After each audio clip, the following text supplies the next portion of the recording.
Hello everybody and welcome on into NFL Fever 2003. My name is Sean. Every Tuesday you can catch three games of NFL action right here on youtube.com/SeanOsaurusRex. If that sounds like fun to you, be sure to scroll down, subscribe, and ring that bell. That way you can help me hit that goal of 1,500 subscribers by the end of the year.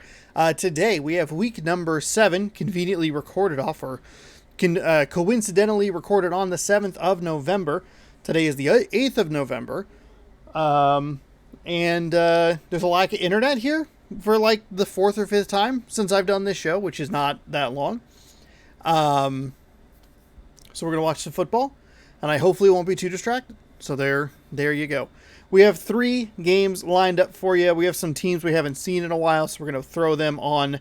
Buffalo taking on Miami. Tampa Bay, who was the most recent double team, but they're taking on a brand new team in Philadelphia. And we're going to check out a battle for the AFC West in San Diego, or in Oakland, as San Diego takes on Oakland. Or I guess Chargers take on the Raiders. However is the better way to say that. Like I said, this is NFL Fever 2003. We're on the Xbox. But all the rosters have been randomized, so it's a big old smorgasbord of fun every Tuesday. 3 games of NFL action for you right here on the channel, so be sure to scroll down, subscribe, ring that bell. You won't miss anything. And we'll get started here with the Dolphins taking on the Bills in a battle of AFC West foes. AFC East foes. I was thinking about San Diego, Oakland. But unfortunately, no terrible teams. We're playing other terrible teams. I don't know. I'm hoping that we don't have the same problem that we've had. We have a middling 3-3 Bills team taking on a 1-5 Dolphins team. Not great, but sometimes that's what you get. We get these really nice Dolphins uniforms, though. So that's a positive right off the bat. We've already won the fashion game. But hopefully we don't have the same problem we did last season where, a lot of good teams just keep playing a lot of bad teams, and the separation, the gap just keeps getting bigger and bigger, and there's not really a whole lot of excitement towards the end of the season. There was some excitement towards the end of last season, but it wasn't as exciting as I would have liked it, so we'll see what happens this time around. I gotta go in and probably do a bit of a deeper dive into the schedule and see kind of where things are going, what teams are where. Because that's one thing I don't do. A little peek behind the curtain. I kind of just pick the teams for this week looking at previous weeks, but I don't necessarily look forward. So I think that's where it could be maybe more advantageous. Look a couple weeks ahead and go, okay, I'd like to use this team here. We used them there. Try and figure it out that way. Big windstorm came through the area in the Pacific Northwest, actually. It was larger than I realized it was, but a big windstorm came through, knocked out power for a while. That was on Saturday. And then the internet's been finicky since Saturday as well. It seems I think the power stuff's been fine, but I don't know for sure.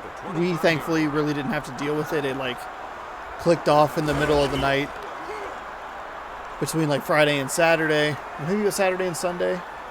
I forget exactly. It was Saturday into Sunday, but thankfully the power's been fine, which is good news. And then, but the internet unfortunately has been a little bit finicky. So hopefully this goes up on the 8th of November. If it's not, it's probably the 15th of November. Sorry about the delay. But again, just another. We've had a number of these, like I kind of alluded to earlier, as we see a nice pass on first down from O'Donnell. Curtis Martin, Johnson, Dawkins. But a number of windstorms and high wind coming through, causing havoc. So I feel like it's always this show too that gets the kind of the shorter end of the stick. Pitch to the left side. That was a good call by the Bills defensively. They almost got to the quarterback.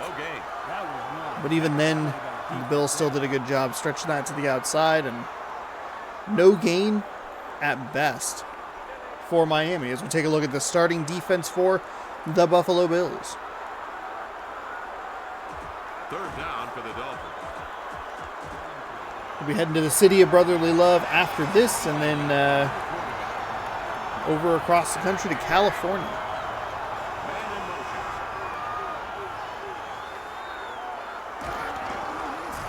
Battle of two teams that are no longer in the cities they represent in this game. There's a nice first down conversion for Miami.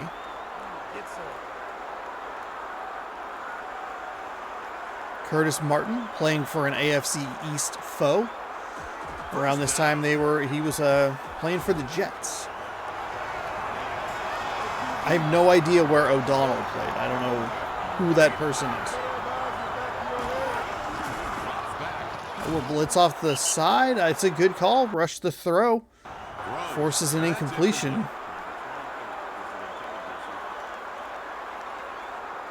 Second down and 10. Second down and 10. From the 37-yard line. 3:34 to go here in the first quarter.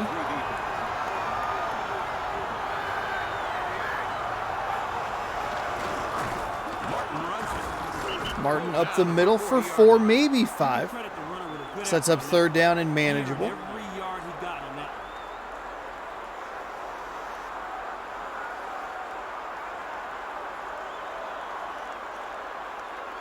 Third down.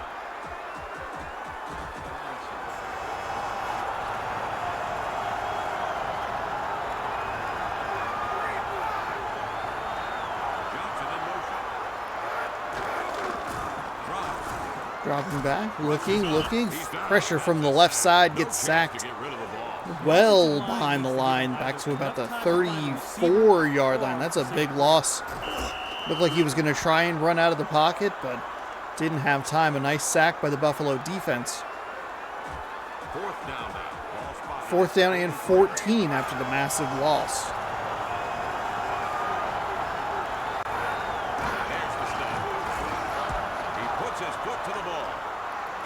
We get that weekly, I can't believe that wasn't a blocked kick, but here we are. Balls forward. Not a terribly long. Chris Chandler. Hakeem. Ismail. Ismail has, we have seen him be effective in these games over the previous couple of seasons that we've done. First down.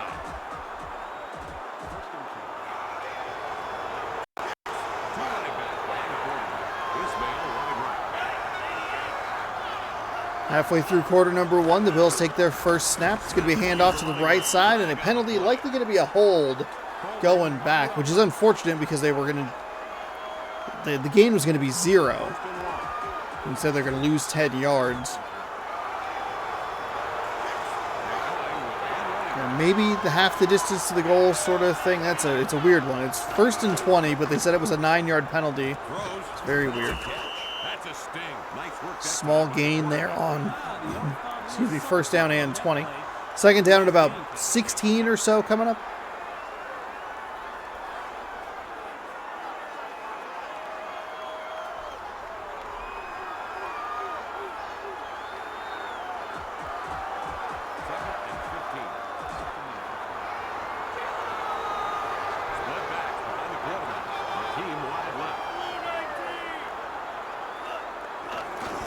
Second and 15. I choked on some water.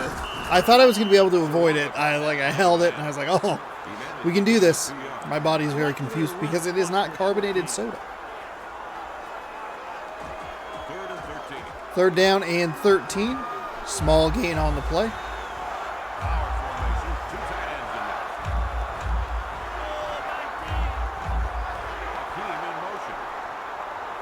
I choked really bad on some Mountain Dew the other day. Oh my goodness.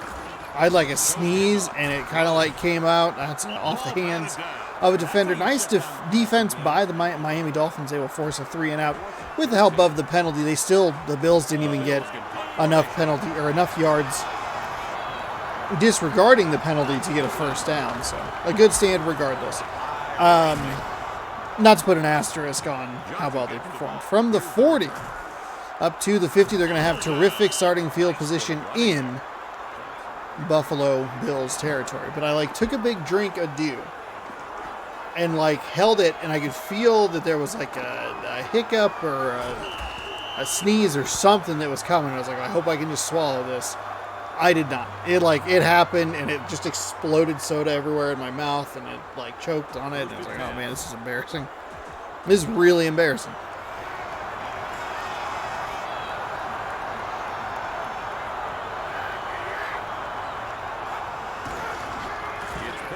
Pitch to the left side for the Dolphins. They'll pick up a few yards inside the 45. Cut down by Cook. He showed me something. That looked like that just did not go through at all. Usually my headphones cut out, and it's like not that big of a deal because it's like a technical problem that I've had with these headphones forever. But I looked at the audio on the in OBS, and it just was dead. Single back set here for the Miami Dolphins, looking to just go, hey, look, we have a game manager of a quarterback. We have Curtis Martin. He's a great running back. Turn around, hand the ball off to him. Hopefully he picks up 4 yards a gain.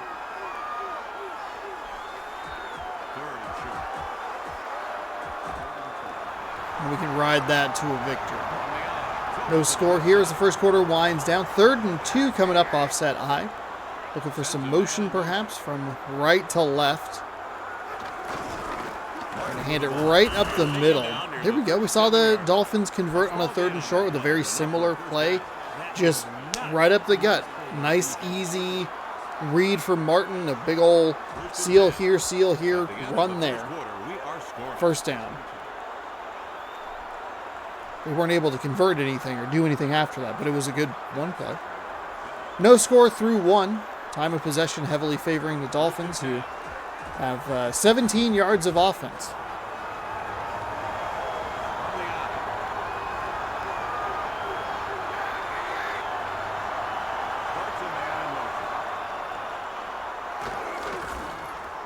Dolphins hand the ball off, looking left. I like the way he ran that ball. Just kept pushing it to the outside.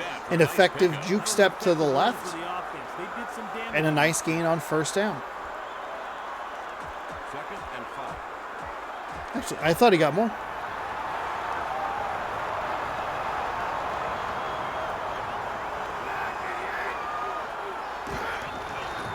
Dropping back.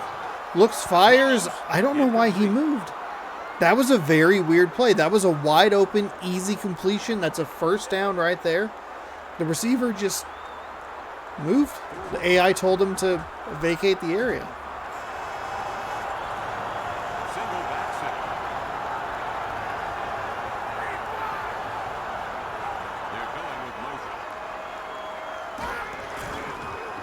Single back set for the Dolphins. Finds a wide open receiver down to the 10-yard line. And he'll get tackled. Big gain on a 3rd and 5. It looked like the Bills had maybe drawn up the correct defensive play. They were about to get a blitzer, get some pressure on the quarterback, maybe get another sack. But a nice find for a first down. 1st and goal from the 9-yard line.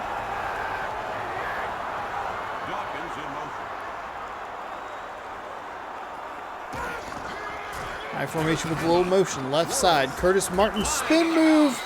Touchdown. Thought it cost him the score, but he was able to get that ball to break the plane.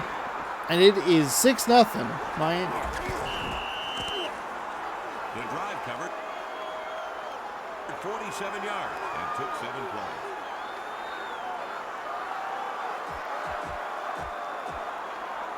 The Dolphins come on for the point after. Picks up. It's good.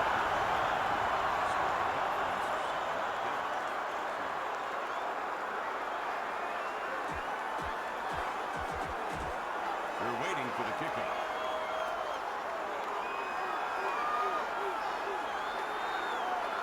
He kicks it. Mitchell passes. Brings it upfield. Pass with tackled by Armstead. The return ended at the 24-yard line.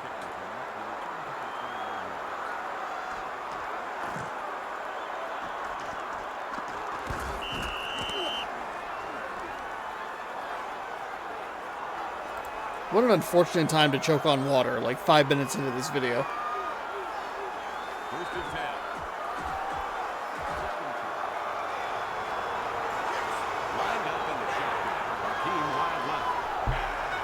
7-0 deficit for the Bills here. Chris Chandler, shotgun by himself. Looks and throws deep. Has a man, has an open man, and they're going to respond immediately.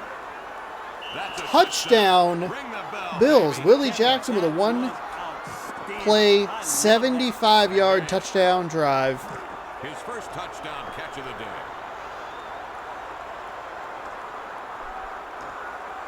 Wow.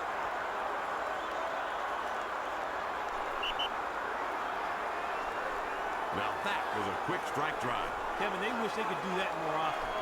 TDs are usually a lot harder to come by.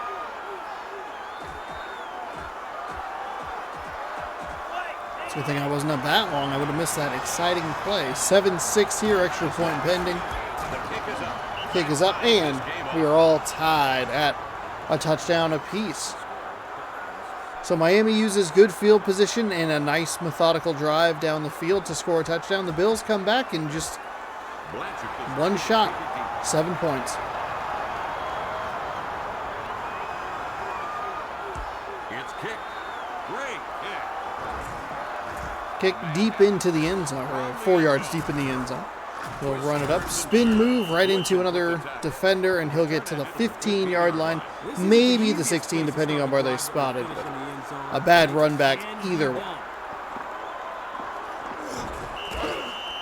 It was a pretty nice spin move. He got away from the defender, but spun right into another guy.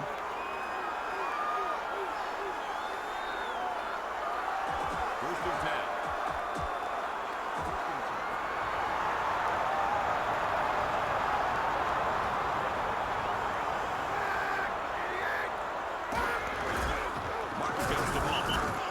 10. Run up the middle, maybe a gain of 2, second down and 8 coming up.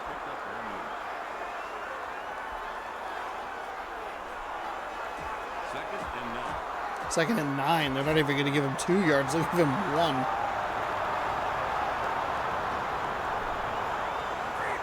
1. Would not be surprised to see Buffalo sell out to stop the run. It's actually not working very well. There's a nice run off the left side up past the 30, near the 35. Almost 50 yards on the ground already for Miami. These halftime stats are going to be very interesting to look at. Obviously, the Bills are going to be heavily slanted toward the one-play big strike. But Miami, I think, is going to be interesting because I don't think they're going to have a lot of pass yards in there. It may not be the nicest thing in the world to call the quarterback O'Donnell a game manager, but it might be accurate.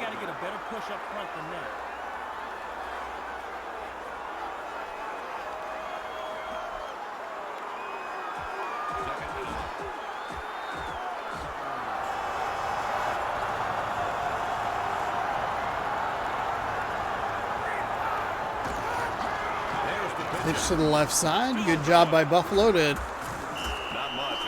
get him slowed down in the backfield and then just push him closer to the boundary with every passing step.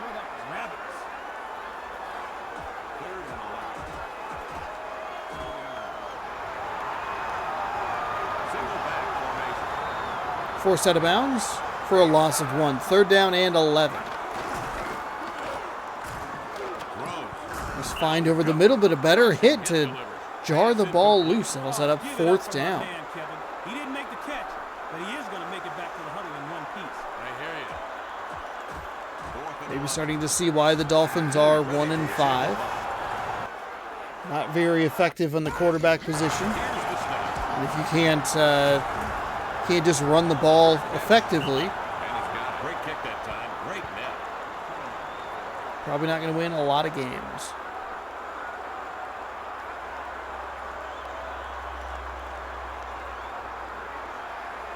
First and 10. Two backs for the Bills.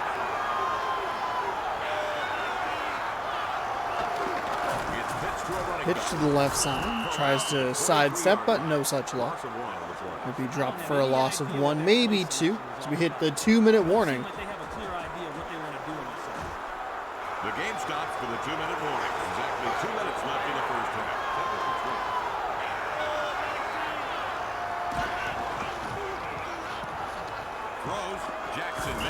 Drives over the middle. Gets a gain of 7, maybe 8.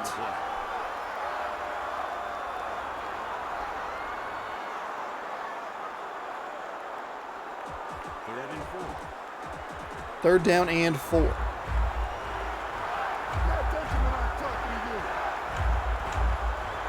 No reason for the Bills to rush here. Incomplete pass will stop the clock, bailing the Dolphins out from using timeout.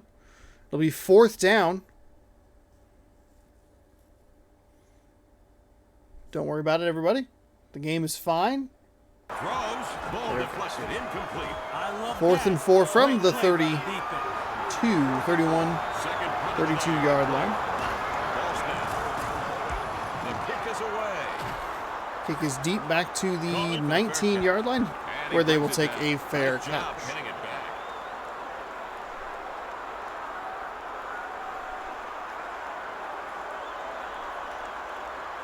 First and 10.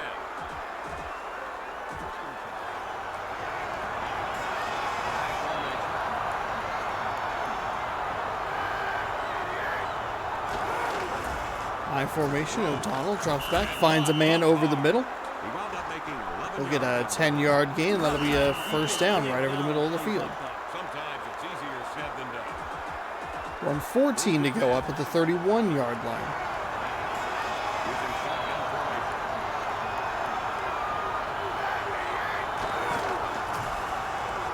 Rolls right. Rolling, fires, finds a man. He'll get tackled out of bounds past the 35. That'll give him a gain of 6, maybe 7. More importantly, it will stop the clock.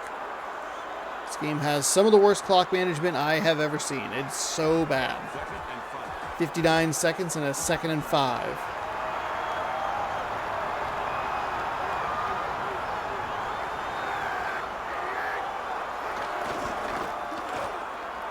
Dropping back, looking for some running room.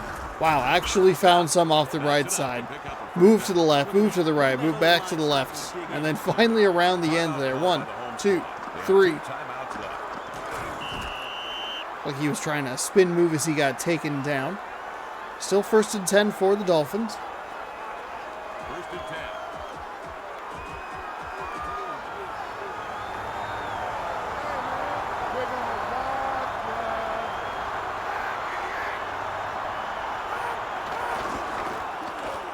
Dropping back, looking, fires, finds a man at the first down marker past the 50-yard line. He'll be just short of the line to gain. The Dolphins need to start moving here if they want to even try a field goal. Or try even a field goal.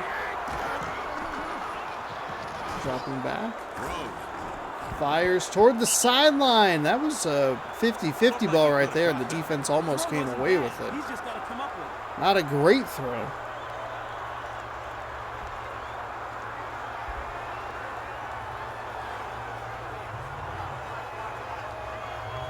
Third and inches.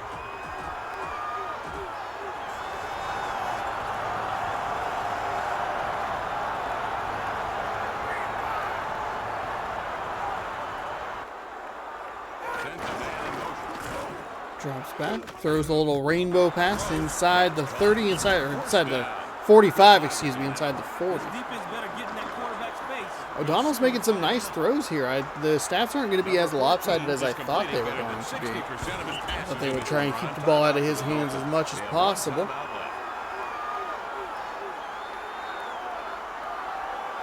Been incorrect as far as this drive is concerned.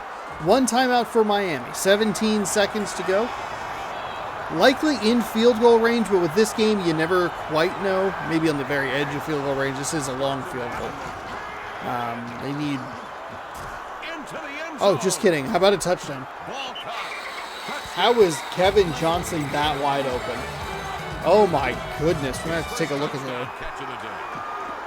the play in the replay center.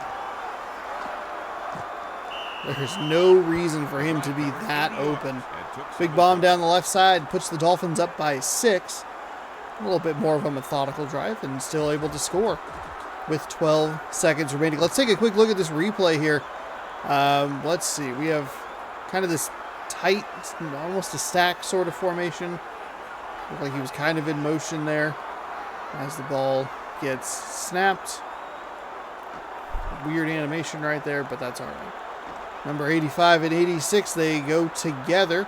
We saw this in one of the plays we took a look at last week where two guys were just too close and it pulled the defender in a weird spot. Right off the bat, you can see it's a mismatch either way because you have number 56 and number 49. Those guys are linebackers, and so they are not going to have the speed to compete with a wide receiver. The interesting factor here is number 31, who for some reason broke way out here. Maybe they're playing some kind of zone defense. But he just kind of hangs out and like doesn't do anything. And when these two get close, I don't think they ever cross, but they get close. The safety, you can see number 30, he gets turned around and goes with number 86. And then you have this linebacker right here, for some reason, has just kind of given up and he's turned around. And this was kind of what I saw, this where the camera starts to go out. You kind of just see like a guy kind of just peel off for like no reason. And what does that do? That's right, it leaves number 85 wide open for a touchdown. That goes real fast. And there you have it. Interesting breakdown of defense there for the Buffalo Bills, and it puts them down 7 going into the locker room. They've had one drive of 75 yards. It was a one-play, one-score drive. Otherwise, they have done nothing offensively.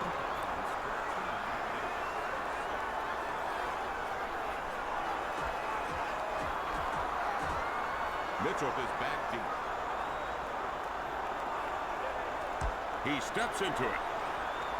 Ball is kicked deep from the 4-yard line. So take up most of the time of the remaining half. And taken down near the 23. But the Bills should get at least one more play.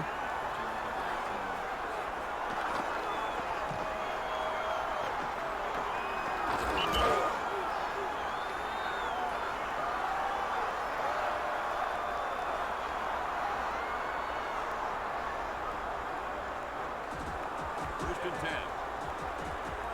Oh, wow, 9 seconds. I did not take as much time off the clock as I thought I would.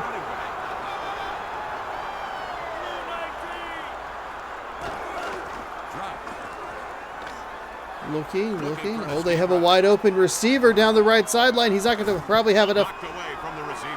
That's the way to break up a pass. That is terrific defense by the Miami Dolphins right there. That is fantastic. I thought he was free and clear, but number 20 with an excellent pass breakup deep down the field. I don't think Buffalo had enough time to get knocked down, call a timeout, and give themselves a shot at a field goal. And the receiver, what I was curious about is, did he have enough space to try and get past that defense and get into the end zone? Incomplete pass leads to a run play off the left side, and that will lead us to the end of the half, 14-7. The score, the Dolphins, the home team, leading the Buffalo Bills. And then we'll take a look here at the halftime stats. 146 yards, passing game taken over for the Miami Dolphins, especially on that last drive. There's the kickoff. He's got it. From the 5. Reaches the 20. Oh, a nice run back up near the 30. The tackle was made by Middlebrook.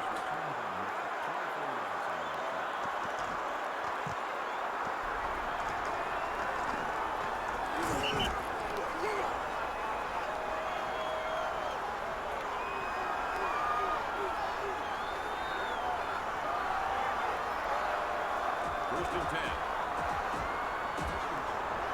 So the Bills come out on offense, Defense using a 4-man front. looking to make some halftime adjustments. Chandler, that's not the halftime adjustment you want to make. Was on him before he got I don't think the adjustment was, hey, be sure to get sacked.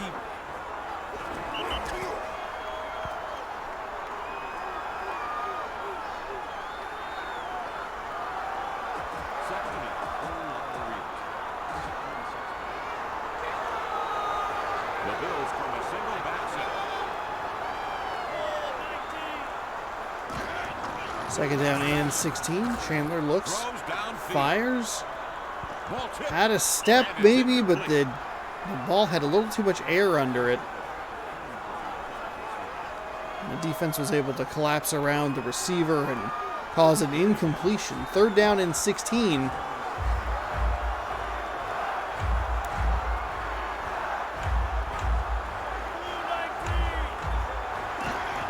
Chandler drops back. Throws. Chandler throws an awful interception. The 23. That was a I know he'd like to have that. heinous interception. No mulligans in the NFL. Wow. He stepped up into that throw and everything in Samaria roll. Stepped right in front of that receiver. Took it away, got a 7-yard return. And the Dolphins look to be in business here. Barring a disastrous turnover, guaranteed 3.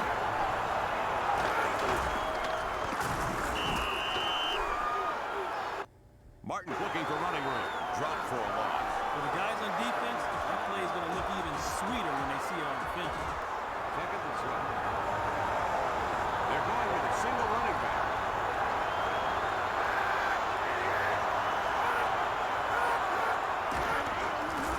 No running.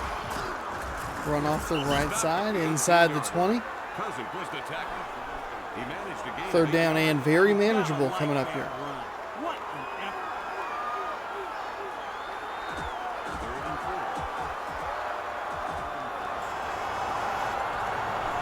The Dolphins set up in I formation. There's a marker on the field. We're going to have an offsides. It's going to give a free first down to the Miami Dolphins. First and 10.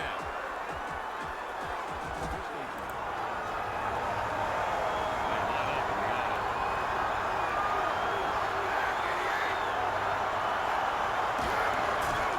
Martin hits the ball. Stop. Short gain by Martin. What a weird play.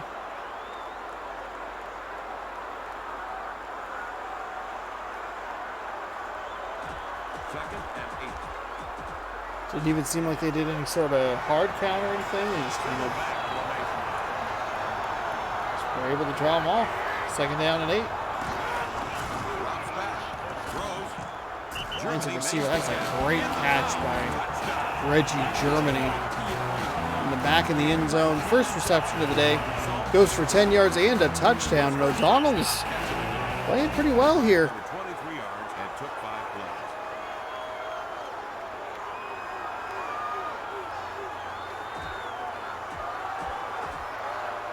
They're going to kick the extra point.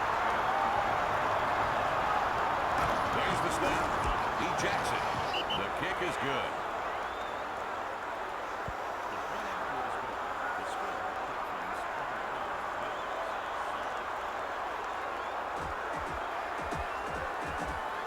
All teed up for the kickoff.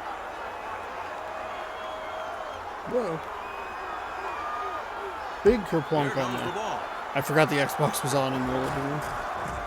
Off to the side. Ismail Probably will turn off here shortly, I'm assuming is what it's telling me. across the 20. Lit Taken up down near at the 24. 25-yard line.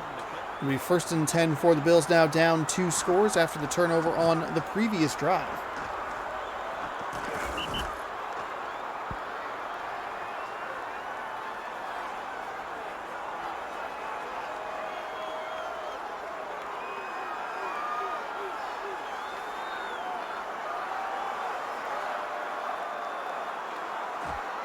First and 10.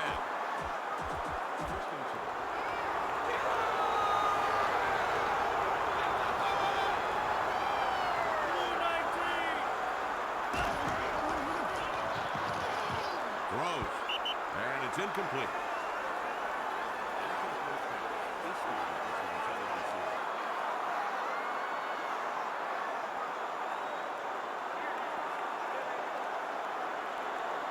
Second and 10.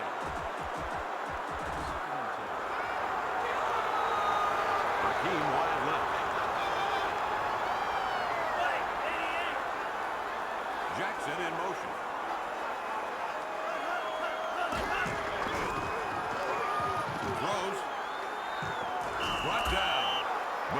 incomplete. The receiver was not in bounds.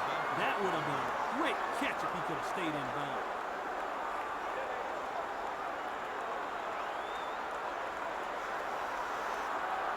Third and 10.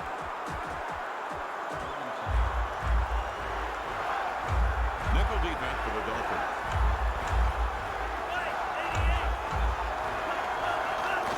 Chandler drops back. Throws. He's got it. And taken down near the 30. Alexander made the stop for the defense.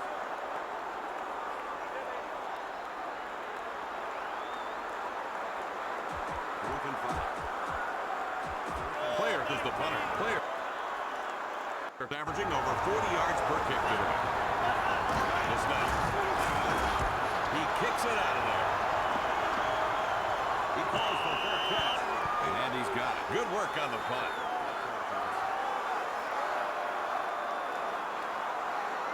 First and 10.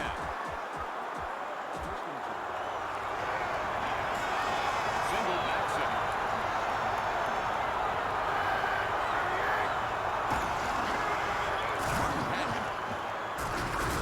Pulled down by Woodson. That was some good running. Looked like the defensive guys were a step slow on that play. They just looked like they were out of sync. Second and 3.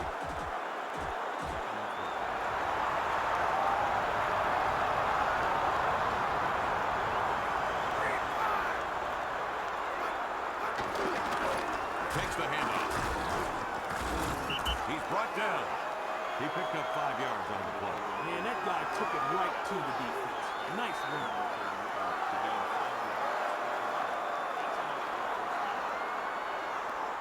First and 10.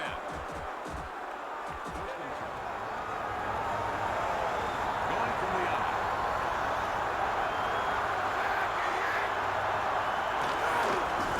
Martin has the ball. Marker down. Holding on the offense. First and long.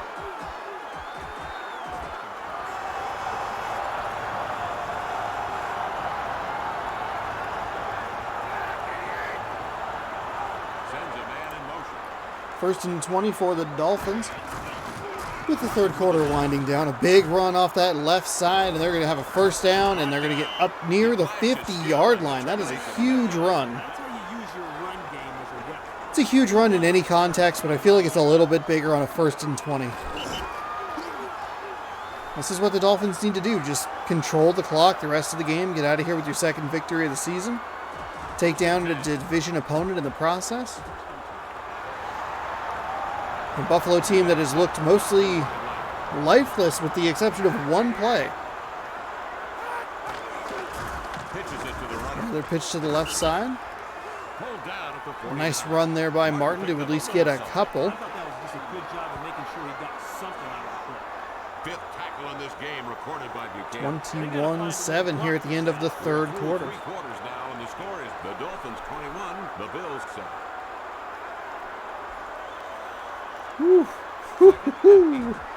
They have, the Bills, aside from that 75-yard touchdown pass, have 12 total yards.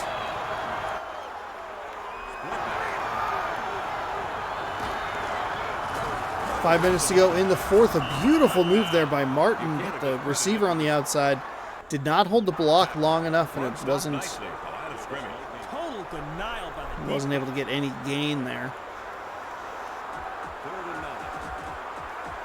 3rd and 9 from the 50. The Dolphins combined with split backs on this one. Johnson right away. Throws. The pass deflected. Can't play it much better than that.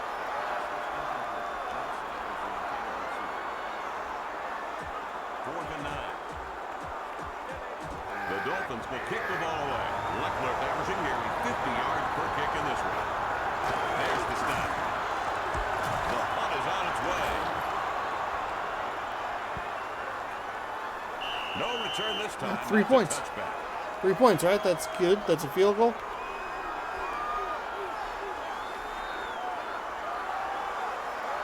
First and 10.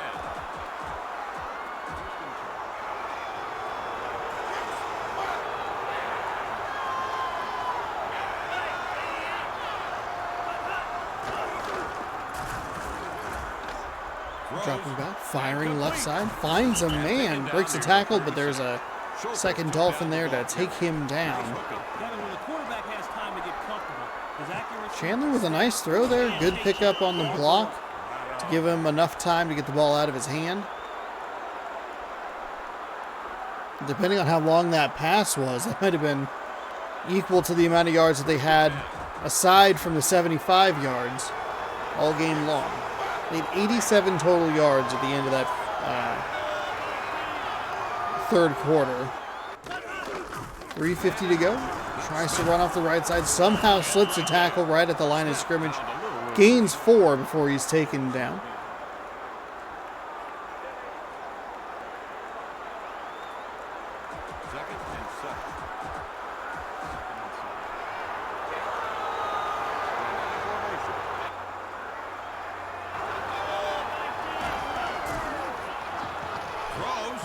Finds an open receiver down the sideline, and this is the nicest looking Bills drive we have seen all day long.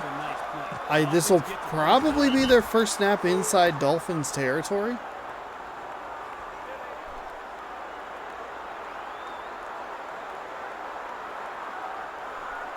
First and 10.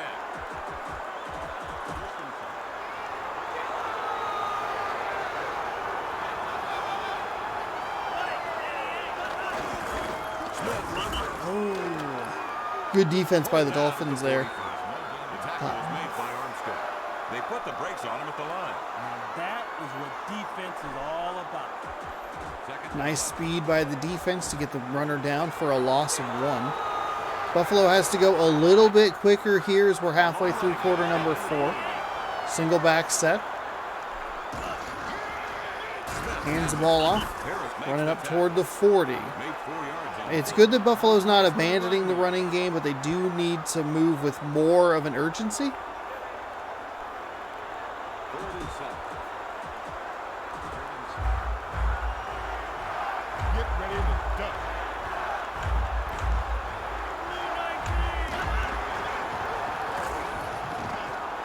All kinds of time, and he almost threw a pick. That should have been an interception. Chandler here gets really lucky that the ball is thrown a little behind that defender, so he's kind of turning to try and pinpoint where it's going. That is an ugly throw. The promising drive comes to a screeching halt, and with a little over 2 minutes to go, the Buffalo Bills will punt the ball away. It'll go into the end zone, and the Dolphins will take over 1st and 10 from the 20 with 2 minutes to go.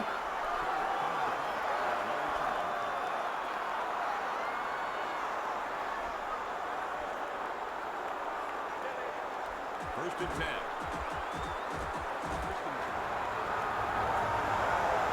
The Dolphins set up in high formation.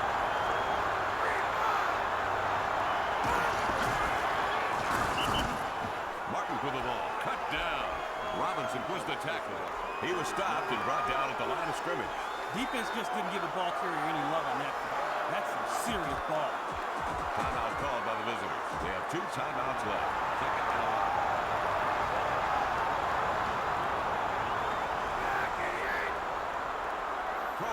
11. Offset I with 1:50 to go. 2nd down and 11. There's the handout. Twirls forward and taken down near the 22. Gained about 2 yards.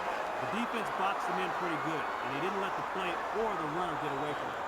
The Bills have called a timeout. They have 1 timeout left. 3rd and 8.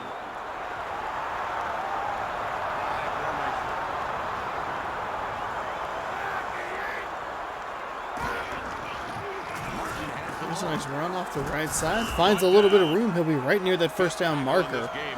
Should see a measurement. Let's see a timeout here. They are out of timeout. 4th and inches. The Dolphins will kick the ball away. Oh, it'll be 4th and inches with 1:35 to go. So a good job by the Bills defense to at least give them a shot to get some more points on the board. But that drive, the lack of points on that last drive, all but doomed this Bills team that has not looked good all day long. He did his offense some good on that return.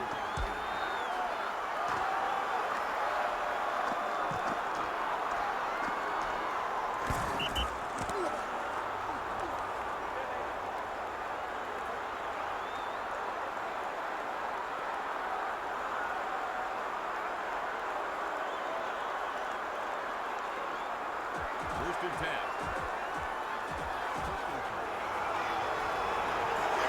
They're going with one running back.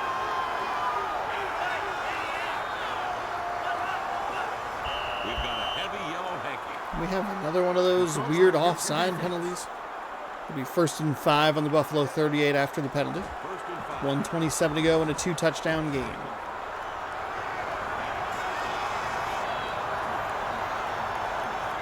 The Dolphins have never trailed in this one. They led 7-0. The Bills tied at 7-7 immediately with a one-play 75-yard scoring drive.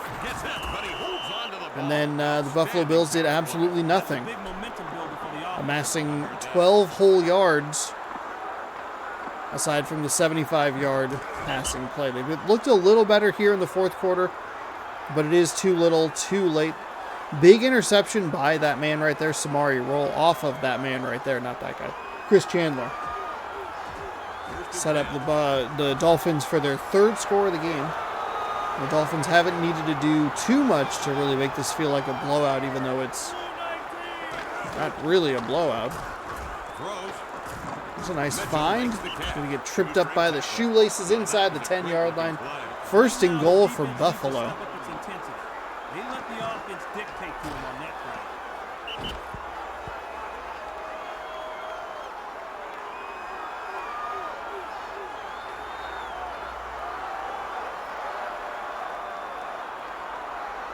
First and goal.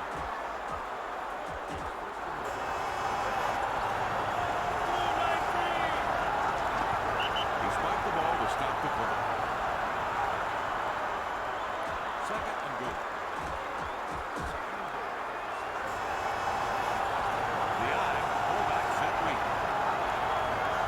Offset I formation. Play action pass. All kinds of time. Finds a little short crossing route. 4 touchdowns. Sheldon Jackson, his 2nd reception of the day, results in 6. Number 31 looked like just kind of got pulled back for no reason to another area.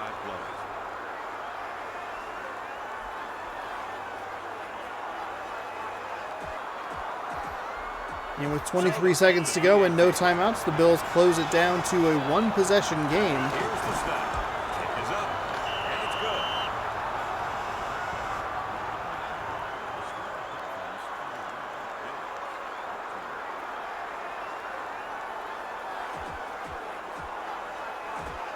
The Bills lead the ball now, so they line up. They will give the onside kick a whirl. Kicks it short. Dolphins recover, and that'll be the end of the game. 21-14 going to be your final here. The Dolphins will pick up their 2nd win of the season. I forget, they played back in, looks like week number 3. I forget exactly how that game ended, so let's look it up.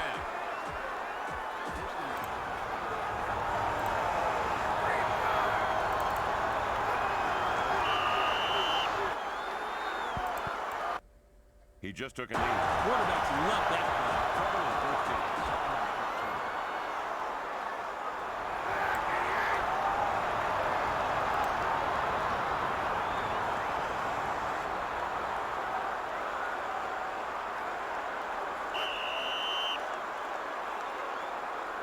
13. Well, they lost 23-14 to the Jets, but this time they find themselves on the winning side, winning 21-14 over Buffalo. There you go. Not a great game for the Bills at all. The Dolphins performed very well. Neil O'Donnell, somehow your player of the game. 8 for 13 with 2 touchdowns. Not a bad completion percentage. Obviously, when 25% of your passes are going for touchdowns, that's a good sign. It was about the Bills' lone exciting play. There's that terrible interception to Samari Roll.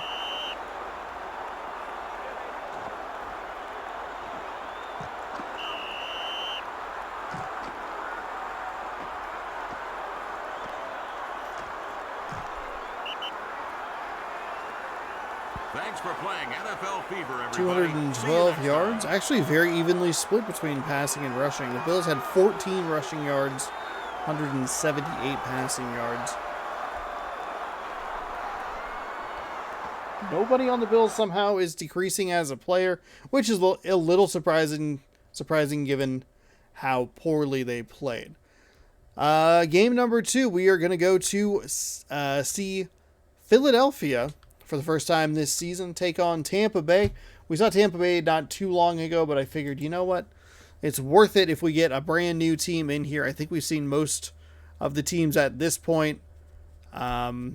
I'll have to make sure that I get everybody in there. We're going to a rainy Veterans Stadium with a very nice temperature here in Philadelphia. 3-3 Tampa Bay taking on 3-3 Philadelphia in Game 2 of our triple header of NFL action right here on YouTube.com/SeanSocialX. Thanks again so much for watching. Hopefully you're enjoying it. I appreciate that his interception yards are -2 and they are still choosing to highlight him. Aeneas Williams, Wayne Shorbet. But the man can flat out ball. He's not big, he's not fast, but he gets open. He's an instinctive player who plays with a lot of heart. All right, thank you, Ron. It's time to toss the coin. Let's go to midfield. I would assume that they play in a different stadium now, or do they just rename the Philadelphia Eagles Stadium? Captain, what's your choice? Because they would have either moved to a new stadium or renamed the stadium between now, which would be like 2002, and when It's Always Sunny in Philadelphia did their 3rd season, which would be like 06, as they talk about going to the Lincoln Financial Field, is what I believe is what it's called. Stadium history aside, we are about to kick this ball away and get underway with game number 2. Eagles are going to receive it from the 5-yard line. We'll get up to the 25 and close to the 30. And we will take a look at this starting offense here in just a moment. See if we see anybody that we've been missing throughout these first, 6 weeks of the season.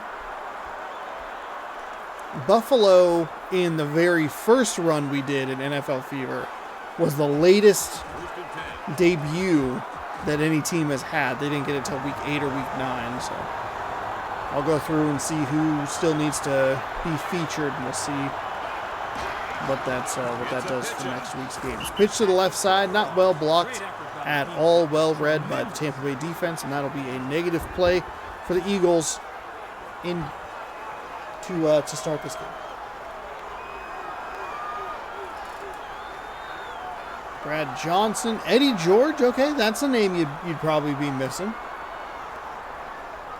Sure, I would guess he's nearing the end of his playing career. We've looked up several players.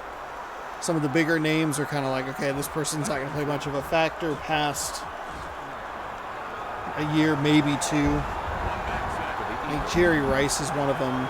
I believe there was a running back that we looked up.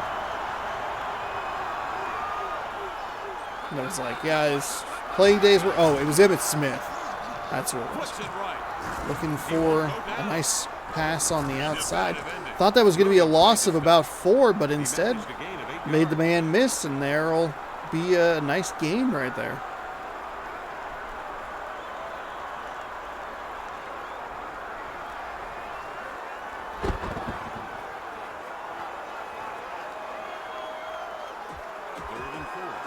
Mike Vrabel still coaching those Titans. They lost to Kansas City yesterday. Ended up being a pretty good game. The Titans have given the Chiefs trouble over the last several years, especially the Andy Reid version of Kansas City. But Kansas City prevailed, I think it was overtime.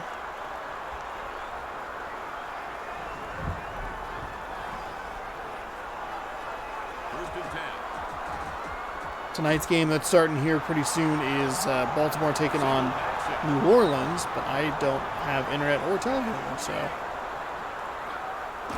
there you go. I get to hang out and not watch. That one is incomplete.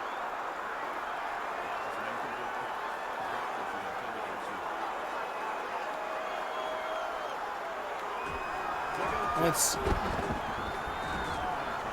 20-17 in overtime. Tampa Bay with a late game comeback. Justin Fields rushed for 178 yards and a loss for the Bears. Raiders led and blew that lead to Jacksonville. Colts beat the Patriots flip that. Patriots beat the Colts so bad the Colts fired their coach. That was an interesting piece of news that came out today, is that not only did Indianapolis fire their coach, but they're going with former center Jeff Saturday as their coach moving forward, which I thought was a very surprising move. Really didn't see that. The Jets upended the Bills, forcing a couple of turnovers from Josh Allen, which was interesting to me because Josh Allen had thrown a couple of bad picks toward the end of the Green Bay game that didn't make it feel like it was quite as big a blowout as it was. Green Bay was not really going to ever win that game. They did well enough to try and keep themselves in it, but the offense just is not good. Speaking of the Packers, they fell to a Detroit Lions team that is now, that's right, 2-6. And somehow the Packers, even at 3-6, 3 games under 500, are second in the NFC North. So the Vikings, who won yesterday and improved to 6-1, I believe, 7-1, might just waltz into the playoffs. Green Bay looks absolutely disastrous. 3 interceptions total from Aaron Rodgers. 2 of them were pretty bad. One of them was just a weird deflection off of a defender's helmet. See those every once in a while. I go back to a game that Russell Wilson had played in Green Bay where he threw 5 interceptions that game, and only like 2 of them were actually his fault. 3 of them were just like, why? What is happening right now? The ball bounced so far in the favor of Green Bay. It just made Wilson's stat line awful. But hey, it happens every once in a while. But they still had a shot to win, but they couldn't come up with it. The Packers are a disaster to the point where even Lil Wayne, who's been a big supporter of Green Bay for a long time, said that they should have traded 12 and just not necessarily, just punt the season, trade Aaron Rodgers, we'll figure it out from there. But that's a bad loss to Detroit, which basically for the last 2.5 decades is almost guaranteed wins for Green Bay. Every once in a while, Detroit or Green Bay will get every once in a while Detroit will get the better of Green Bay, but it's pretty rare. Heck, there was even the one time that Green Bay they were 14-1, they'd wrapped up home field advantage, they put out a backup quarterback and still won. Matt Flynn, which led into Matt Flynn throwing like 6 touchdowns, getting an achievement named after him in Madden, and then signing a huge contract with Seattle that he then lost the starting job to Russell Wilson. So, very weird series of events.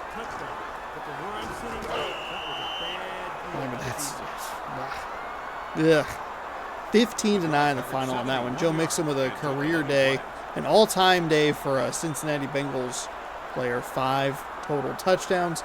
Blowout win over Carolina. Hopefully that gets the Bengals back on track, who played in last Monday night's game on Halloween and was the most disgusting thing I could have watched. There were actual horror movies on Halloween that were less frightening than the Bengals offense that day. Lindell is ready to kick it deep. It's kicked.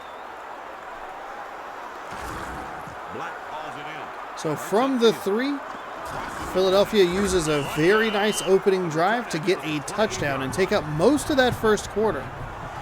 The Buccaneers will get their first opportunity to respond here after the kickoff. And he got near the 30-yard line. Kerry Collins, Plexico Burrus, Hurst. First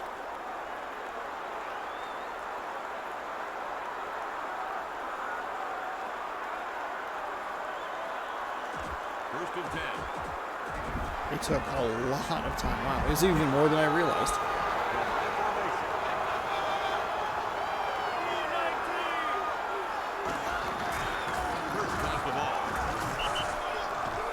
Seattle in first place in the NFC West, which is a surprise to a lot of people, including myself. But the Rams haven't quite looked like themselves. The Cardinals don't look great. The 49ers, I think, are still finding their footing. Obviously, the injury to Trey Lance sure put a wrench in their plans, and then they went out and got Christian McCaffrey, which is a terrifying thought moving forward into next year if they have Trey Lance and Christian McCaffrey in the same backfield. A play-action pass that may have been better to just hand off. Looked like there was a nice little hole opening up on that right side, but instead it was designed play action and got sacked almost immediately.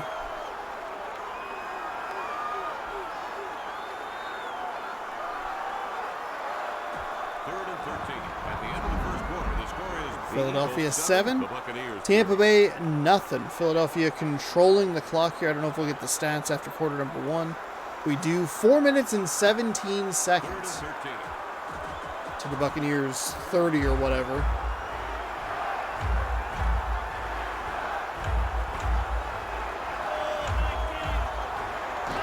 So 3rd down and 13 for Tampa Bay.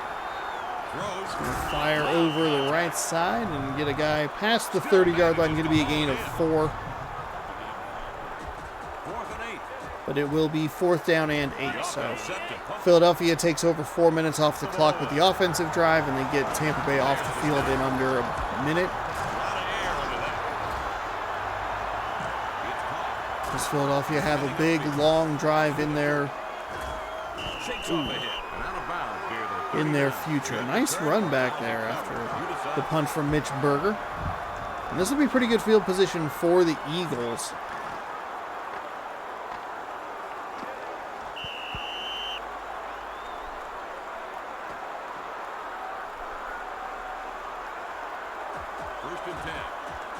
First and 10 from the 39.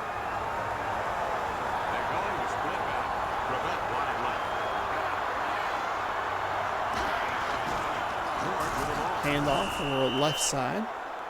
Gain of 4, 2nd down and 6. Maybe 5. I feel like I've been saying that a lot today because I second guess myself. I feel real confident. I go, maybe another yard. I was right. Didn't have to throw the maybe in at all.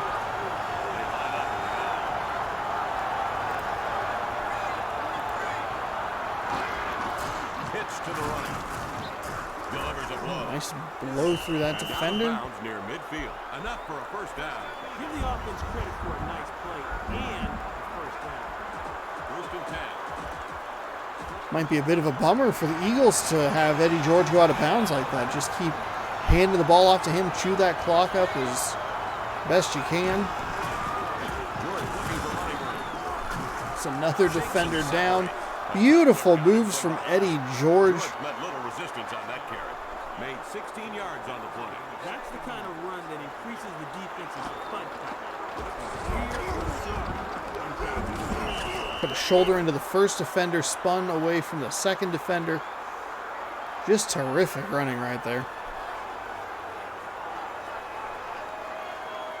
1st and 10.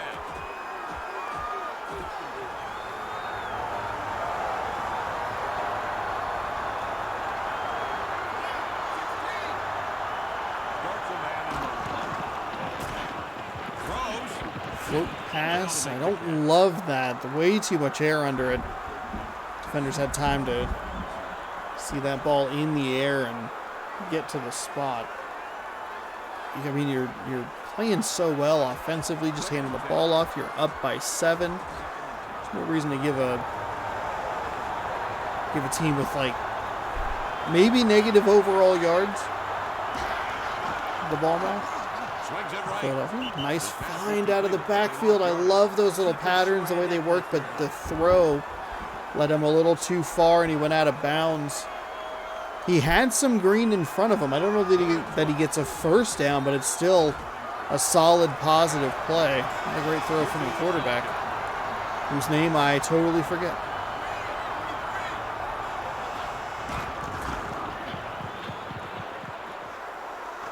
Into the end zone.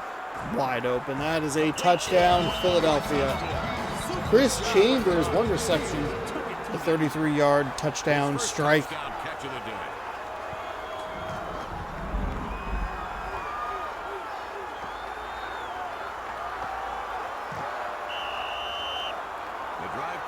60 yards and took 6 plays.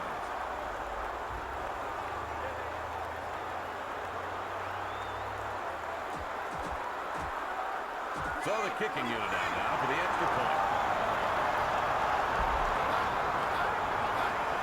Here's the set. He launches the Kick is up, and the kick is good. And it's going to be a 14-0 lead. The Buccaneers obviously not out of the game. But what I like here is score, get it, maybe take as much clock as you possibly can. He steps in. Try and get some points. A field goal still valuable at this stage in the game. Starts upfield. At the 20. Tackle. It's a nice run back up near the 30.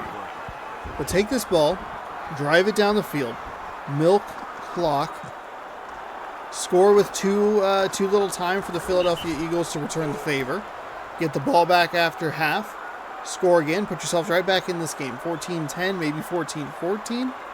I don't think 14-6 does you a whole lot of good. First and 10. It still would be a one-score game. You would still be able to score a touchdown in a two-point conversion, so it's not the most. It's not the worst way, I should say, to try and get back into the game, but Boy, he didn't get a lot. one of them's got to be a touchdown. Second and 7. On the out. Tilted to the strong side. Sends it in. Swing pass. Hammer time. And he hangs on for the catch. The pass caught. but the Maybe play should have off just the let that one fall to the turf. That's a loss of 3. That man looks scared for some reason. Like, oh, did I break his back? Ooh. The defense has deployed a bunch of defensive backs. There are 6 DBs.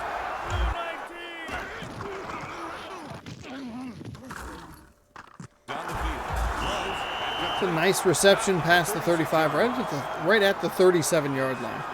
But not enough. Nothing doing for the Tampa Bay Buccaneers. And the Eagles are looking good here in half number 1. George waiting for the kick.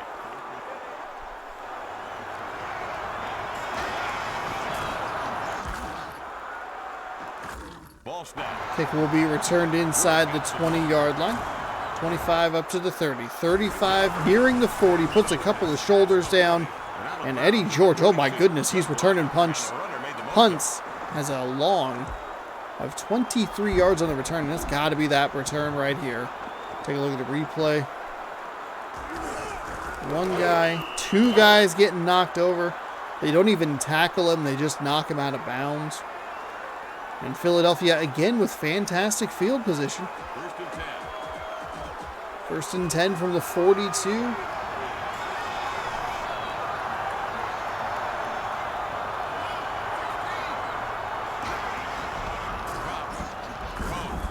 Firing to the right side. And out of bounds near the Right at midfield, he'll go out of bounds. Second down and 2.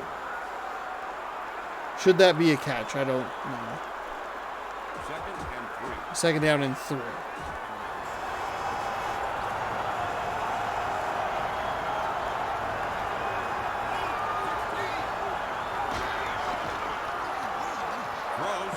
That's a nice pass right there. That's what Johnson was trying to do earlier in this game, but the defense got there to break it up. Not so much that time. 8 of 10 for 93 yards and a touchdown. Doing an excellent job of not making any mistakes and doing a terrific job of handing it to the, might be the best back in the league at the time, Eddie George. Maybe Marshall Faulk, I guess, would probably be your, would be the other guy. Don't love that throw. He had made a good read on the previous play. That was a terrible, terrible decision. Second and 10. The Eagles from a single back set. They're going with Johnson with another completion down near the 35-yard line. He's really liking these lob throws over the middle. Feels like a recipe for disaster. 3rd and 2. 3rd down and 2 from the 37. 44 seconds to go.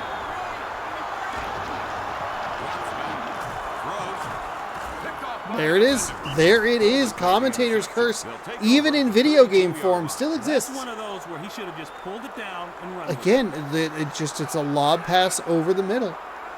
We've seen a deflection, a couple of okay completions, and Colvin makes him pay with a pick. Maybe this is what the Buccaneers need to try and get themselves back in this game. 38 seconds, 3 timeouts.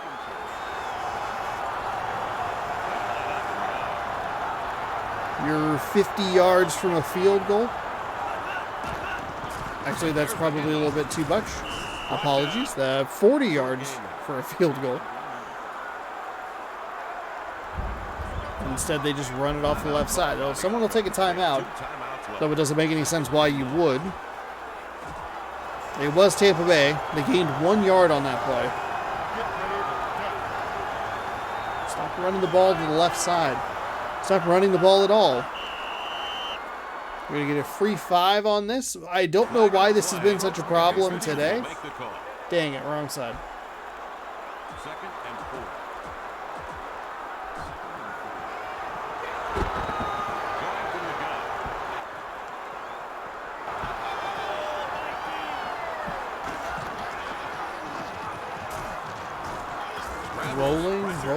Rolling. Fires off his back foot. 2 receivers in the same area. Dangerous throw, but comes away with the completion inside the 45. 1st and 10 for the Bucs. You still can double dip here. Probably won't get the double touchdown, but like I said earlier, field goal I think still helpful in this at this stage in the game. 1st and 10.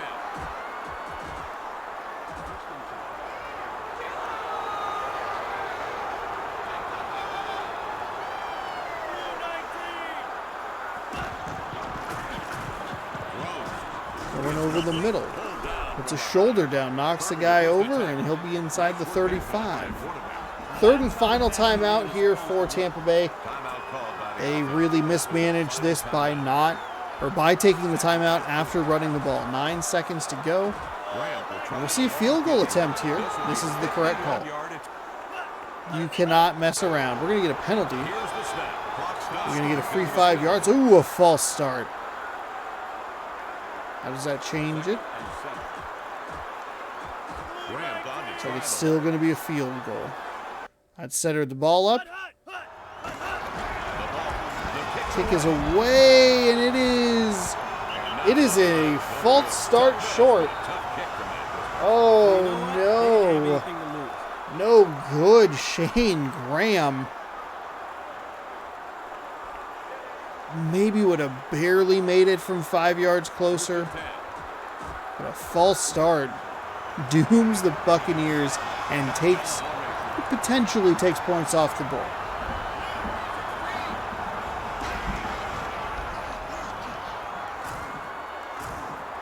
Big bomb down the right side, tipped and incomplete.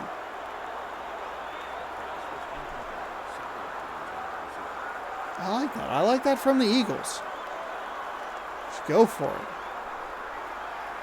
I don't know if we have more time left. No, we don't. 14-0 as we head into half. Eagles have been in control of this one. Buccaneers took their best opportunity and got a penalty, and it cost them some points. Possible. 149 to 36 total yards. The Eagles dominating this game. Tampa Bay, though, does get the ball first out of the break. See if they made some adjustments at halftime.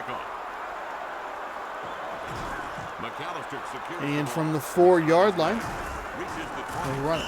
He ran into his own blocker near the 25-yard line. He might have had something there, but just bumped into his own man.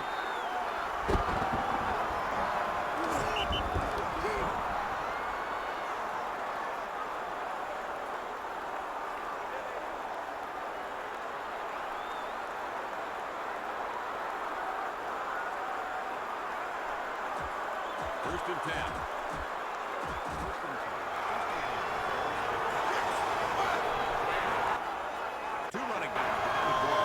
Burris wide left. Edwards runs it. The ball. Oh no, a fumble! Oh no!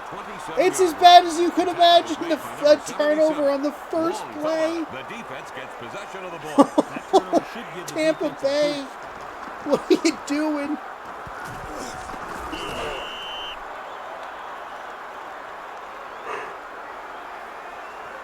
Philadelphia didn't even have to do a whole lot to corral that football. Bounced right to him. I'm sure that's just how the Eagles drew it up in the halftime meeting. Kick the ball off. First play fumble. I formation for Philadelphia. They'll hand it to the fullback. He'll get tackled for a loss of 1. He lost 1 yard. That'll fire up the D, Kevin. They're feeling pretty good about themselves after that.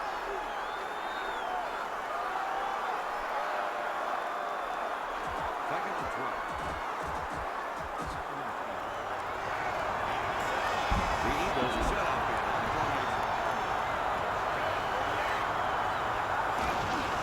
It's pitched to a running back.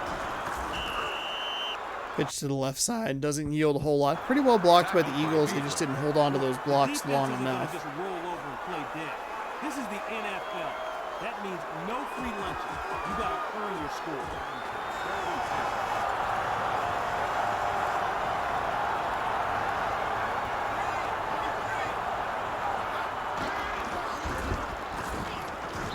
Try another pitch.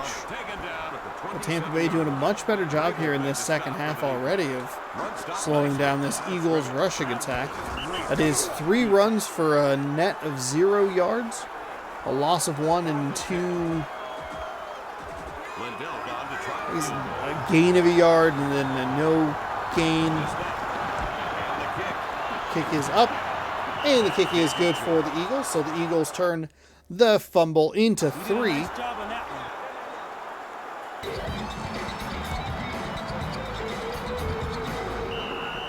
And Lindell, Ryan with an eye, with a field goal. You can see right there. Run, run, run, field goal. Black is waiting for the kickoff.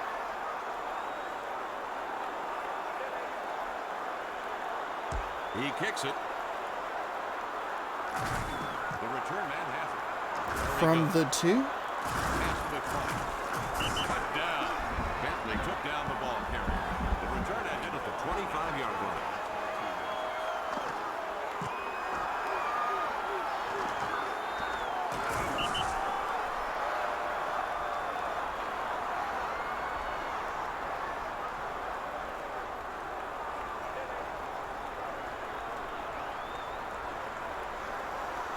First and 10.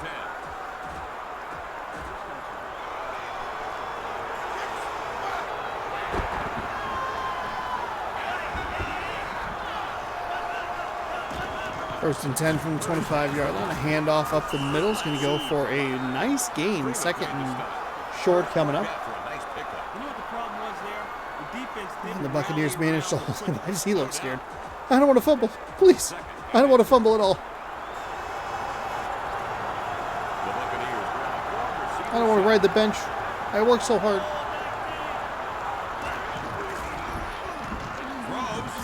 Oh my God. Oh my gosh. What was that play? Why was that just the most awful throw? Interceptions happen to all quarterbacks. The key is, how do you respond when you get back on the field? He lost 7 yards on the return, but it doesn't matter. The Eagles have the ball right back. So drives of 1 play and 2 plays for the Buccaneers here in the second half. I hope you like Eagles offense because that's all we're getting.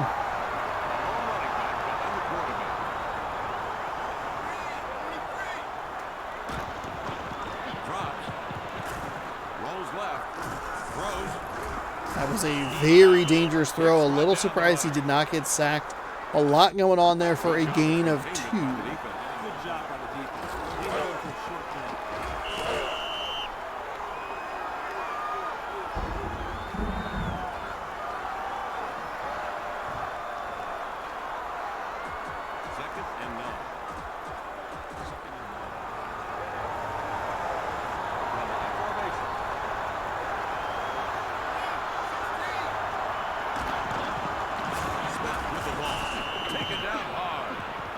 Made a nice run that time. That was a nice little run there.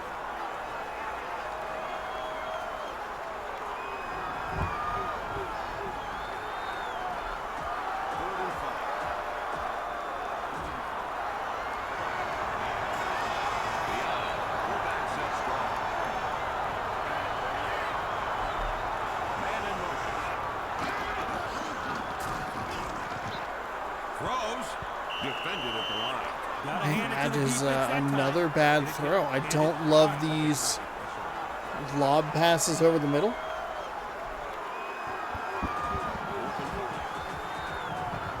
Punting unit on the field. That'll be a 4th down and 5. So a nice job by the Tampa Bay defense to hold them from getting any points. Philadelphia was right there to down that perfectly, but still let it bounce into the end zone. 1st and 10 from the 20 coming up for the Buccaneers, who have had a total of 3 plays and 2 turnovers in this second half. 1st and 10.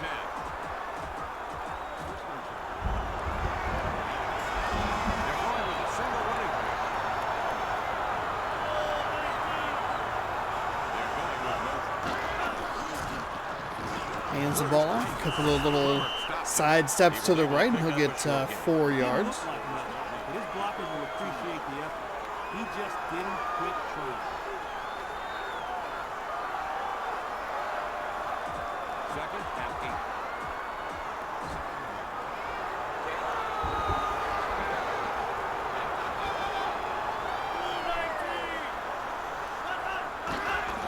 Collins drops back. Throws. Float pass, and that's Again, intercepted. Wong made the interception. oh Got the my first and 2 more yards. goodness. Why A that second pass was interception intercepted? in consecutive What is important drives is that it was intercepted. for Kylie Wong. A diving pick this time around, 1st and 10. and the Buccaneers are just the worst. We don't even need to watch the rest of this game. There's 1 minute and 12 seconds in the 3rd quarter, and the Eagles have started all 3 of their drives inside Tampa Bay territory. Actually, that's not true. That's not true. No, did they start the last one? It was close. The second one was close. The first Wong interception was right around midfield.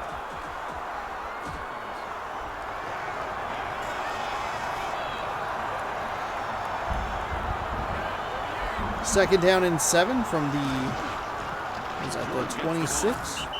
Tries to bounce it to the right side. Tampa Bay's defense has improved here in this second half. There was nothing for the running They've only given up 3 points to the Eagles. And that was mainly because the Eagles started in field goal range. Moral victories.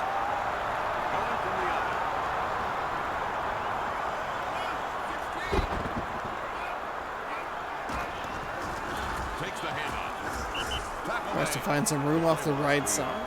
Looks like the offense had a complete meltdown there. Eagles potentially content with just 4th and 10. running this clock out. We're through 3, 17-0. I thought maybe this game would get interesting in the second half, but all it's done is fall further apart for the Tampa Bay Buccaneers, who have a total of 51 yards and 3 turnovers, all of them on the last 3 drives in that 3rd quarter. We see another field goal attempt here from Ryan with an eye Lindell. And that one is just inside that left upright. I thought it was going to push a little bit further to the left. And it's good. I said right, but I meant left. I apologize. Looks like it actually hit off the left upright. That'll stretch the lead by another 3 to 20-0. Lindell will get this one started. And Tampa Bay might be on the bad teams to avoid list after this game. We saw them in week number 5, 4 or 5. The return ended at the 27-yard line. Actually, the first game of week number.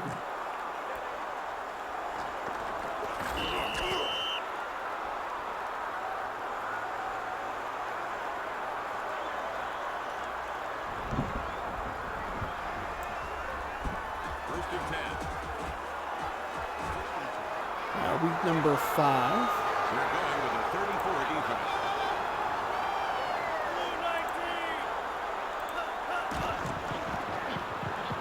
Throws. Complete. Definitive ending.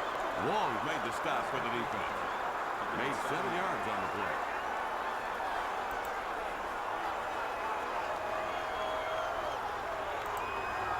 I believe they actually won.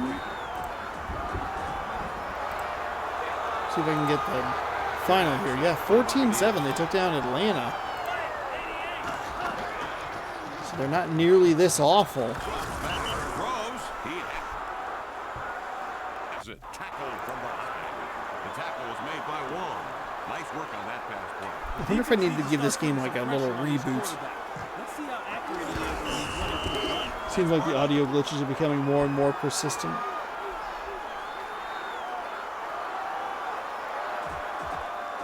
First and 10. In the eye. Fullback weak. First down the ball. A short gain. You can credit the runner with a good effort on that play. Buccaneers will be right around midfield after that run. Second and 9. Actually on the 48-yard line. Second down and 9. 3.5 to go here in the fourth quarter. Long hill to climb. Brought down at the 48. They put the brakes on. A little bit of that banana peel slip animation there. I know we got clotheslined.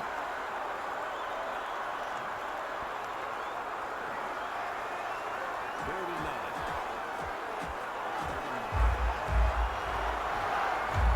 The Buccaneers, they're in the shotgun.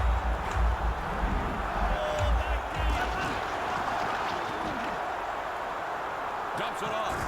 Wow. Holds onto it. The pass lost yardage. What in the world was that? That was a little gift for the defense. That's right. Fourth and 11. Punting unit sets up. Burgers averaging over 40 yards per kick today. There's the stop.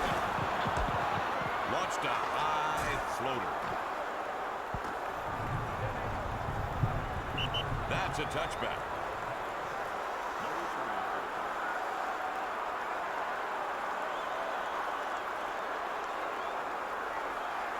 First and 10.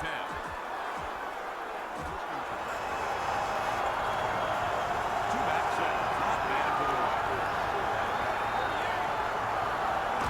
right. 2.5 to go here in quarter number 4 as the rain continues to pour in Philadelphia. 5-yard gain. For some reason, Tampa Bay is going to take a timeout like they're still in this game. They are not. Timeout called by the defense. They have 2 timeouts left. Second and 5.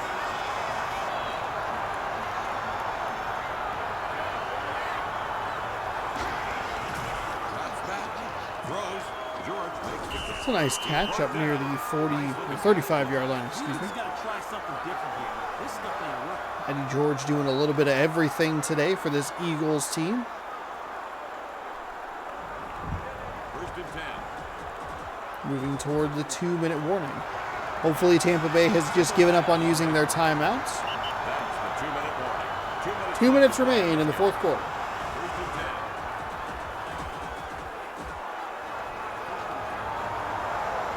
One back set for the Eagles. Starts a man in motion. There's the pitch out. Right down at the 37-yard line. George found a little room to run. Timeout for the No, Buccaneers. just kidding. They're going to use their timeouts for some reason. Second and 8.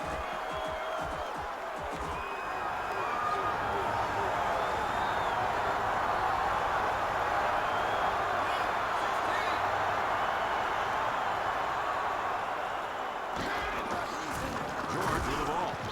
Dances. George with a beautiful run, breaking it outside. 49. Somebody forgot to lock the gate. He picked up 12 yards on the play. That should be Tampa Bay's third and final timeout as the Eagles approach midfield. The Buccaneers could call the timeout. They have no timeouts left. First and 10.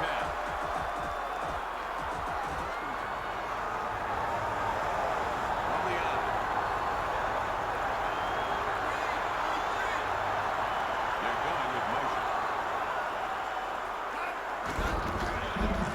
Pitch to the left side. Well blocked, and they're going to the 40. He'll make a move down to the 35-yard line. 1st and 10 for the Eagles, who are starting to do what they did so well early in this game, is just run the ball. Huge first drive to put them up 7-0, and they never let Tampa Bay even get realistically close. I don't even know if Tampa Bay's run a play inside Eagles territory at this point. I'm sure it wasn't in the second half. This has been an absolutely abysmal game for Tampa Bay. Tampa Bay and Buffalo fighting for the inept team of the week here. Buffalo accidentally scored a touchdown somehow. He wound up making a yard on that play. 2nd and 9.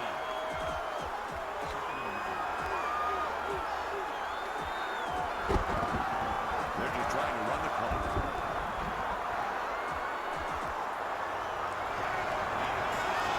Single back center.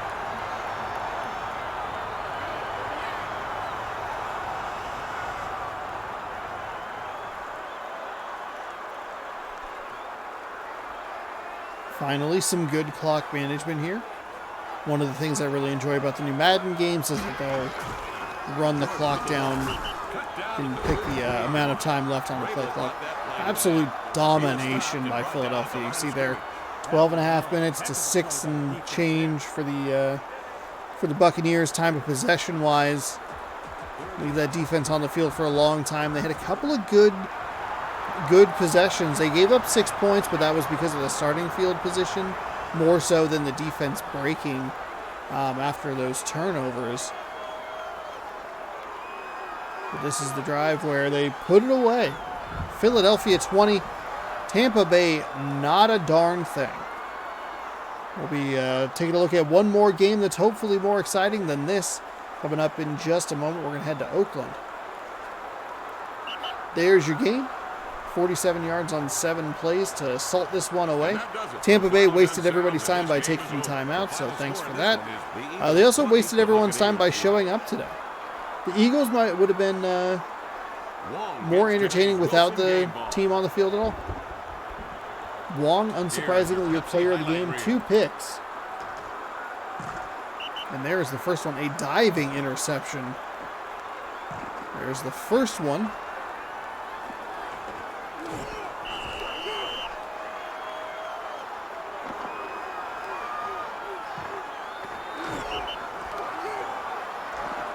That's right, Philadelphia did have a blemish.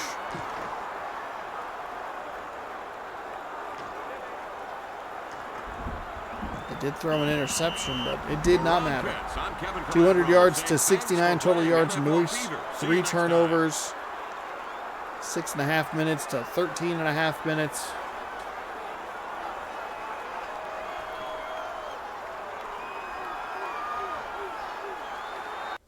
And that'll do it for game number 2. I'm going to pop a quick save. It seems like it's been a little bit less stable as it goes on here. So we'll go ahead and save Dynasty.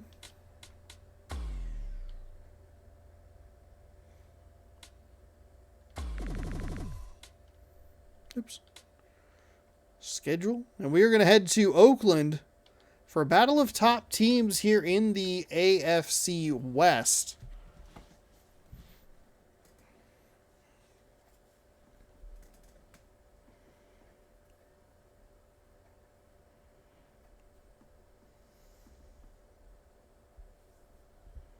Welcome to Network 4-2 versus 4-1. We're in Oakland with 74 degrees and sunny. And we're here to watch this regular season matchup. The Raiders will take on the Chargers. I don't believe we've seen Oakland since week number, what is that? 3? 4. Week number 4. Al Harris I wouldn't be surprised if we end up saying his name for the Chargers. Now on the screen is a heck of a runner. He's the player the visiting defense has to stop. Oh, that's right, Ricky He will Waters. dictate the pace of this game if he finds room to run. How he performs could indicate which team will ultimately prevail. Thank you, Ron. And now to midfield for the toss of the coin. The visiting captain will make the call. Captain, what's your choice? Captain, what's your choice? He calls tails. It is heads.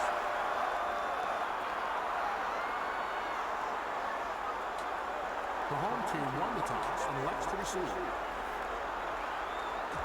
Okay, so Kasich we're going to see the Oakland Raiders on offense first. There's the kickoff. We're underway. He pulls it in. He's on the move. Out to the 20.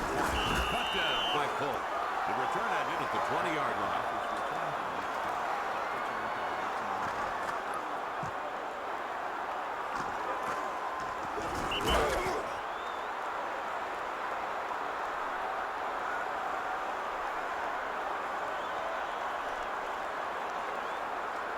First and 10.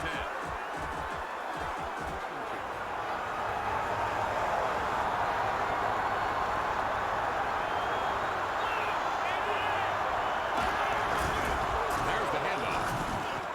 Spinorama. He's brought down. Spinorama. Chase is credited with the tackle.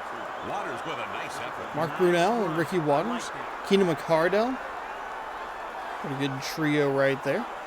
And hopefully an exciting game to cap off this so far lackluster installment of Random Rosters, episode number 47. It's been posting almost every week, though for whatever reason, this is the series that always has trouble getting posted on time. We've got a heavy yellow Looks hanky. like we're going to have false start. A lot of procedural penalties here in this one. False starts that cost some points on the Buccaneers. Could have, maybe not. You know, I'm not sold on it. He could have missed it. You know, still 5 yards closer, but potential lost points there. We've seen a free first down given up on an offsides. Just a weird day for the offensive linemen. They've been featured a little more heavily than they probably would like to be featured for the mistakes that they're making. Ala Harris. Kay Schultz looks like he's about 53. Look at that hairline. Hairline is awful. Sorry, buddy. Joey Porter.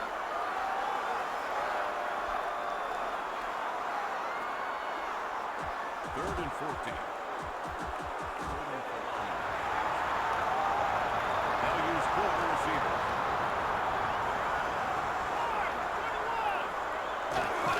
Third down and 14 for Brunell and the Raiders. Rolling to his left, fires deep. He's got a step. The ball is very underthrown and a lot of air under it. Allowed that gap to close and become an incompletion.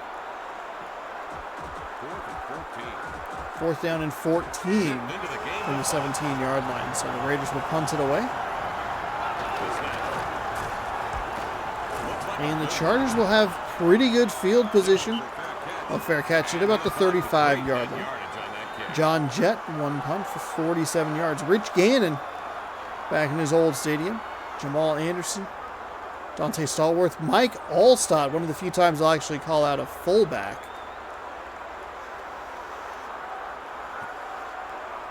First and 10. But Mike Allstott is the man.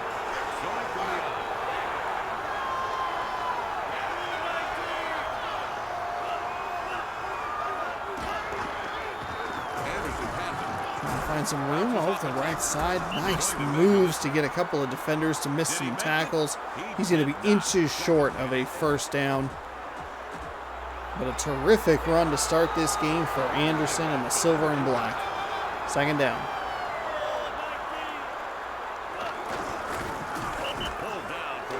I don't know if that was a running play. They got blown up so well by the Raiders defense that he couldn't even hand the ball off. Or if it was a play action. Honestly, doesn't even matter. Just a terrific defensive play right there. I believe that's Warren Sapp. Oh boy, I might be very wrong. No, it is Warren Sapp, okay. It's interesting. They go from back like to front on the defensive side of things.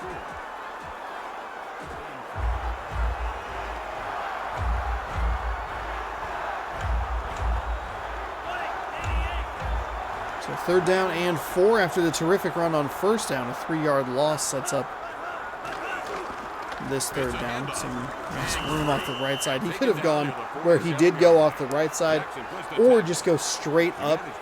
Either side of that lineman was clear. And Anderson converts for a 1st down. First and 10.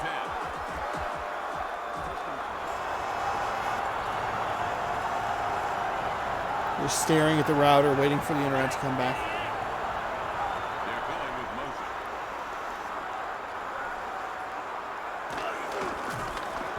Play action pass.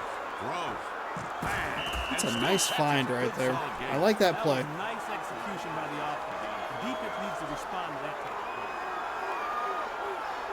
play. Good gain on, I believe that was 1st down, so 2nd and medium coming up. Second and 5.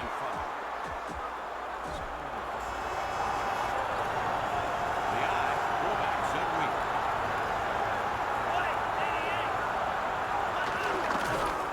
Anderson has the ball. Runs off the left side, gets clotheslined at the 30 or the 42. Yardage to get a first down. Nice job. They picked up the 1st down. First and 10. Anderson doing what Eddie George did for the Philadelphia Eagles, just running all over this Raiders defense, sucking up a lot of clock here in the 1st quarter.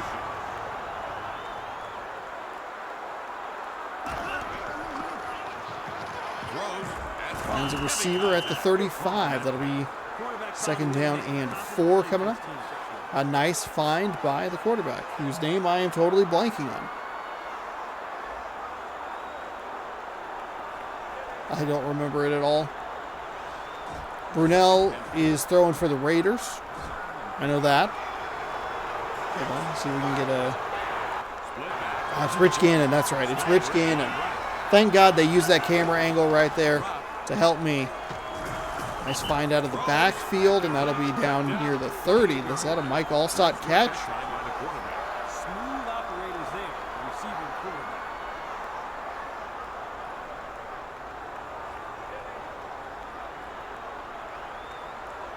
First and 10.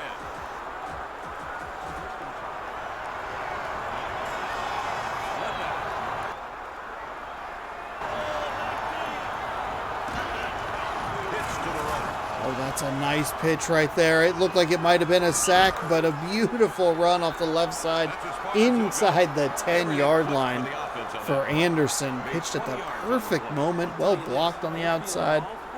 That's a terrific play. Take a look at the replay. Maybe the defense wasn't as close as I thought it was, but still a nice play off that left side either way. 1st and goal for San Diego.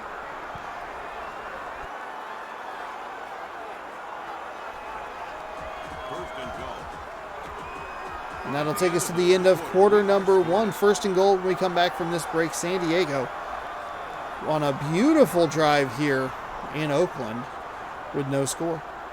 3.5 minutes, 58 yards. And a dominant running attack.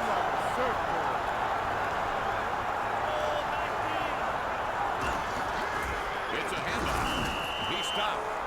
Gained about 3 yards. You cannot tiptoe through holes like that in this league. You got to blast that ball in there and try to go for yours. Second and goal.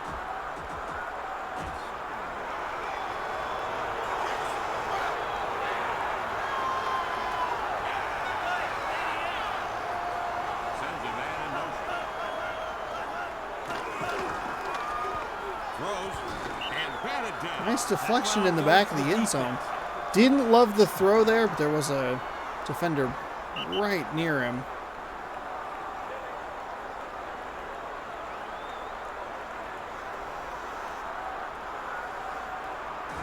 Third and goal.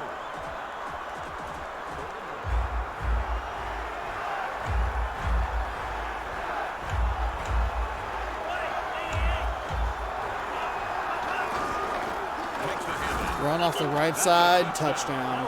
6 attempts already, 47 yards, a 7.8-yard average, and a touchdown. That's how you cap off a drive. Do what you did to end it. Well, you look at that. Look at the running. A couple of passes sprinkled in there, like Allstott reception. So the extra point attempt. But that's how you end it. You crushed them with the run the entire way down. You punch it in for 6 with your running attack. Kick is up. Kick is good. And San Diego is out to a 7-0 lead.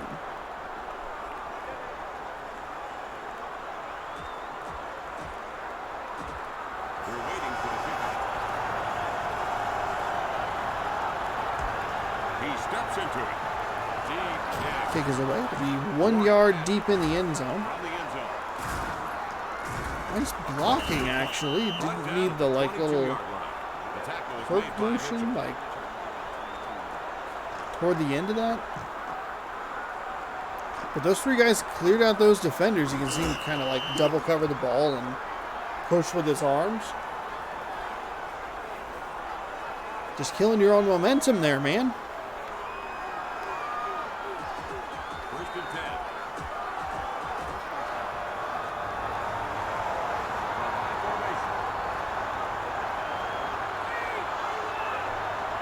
Warwick in motion. First down and 10. Pitch to the left side.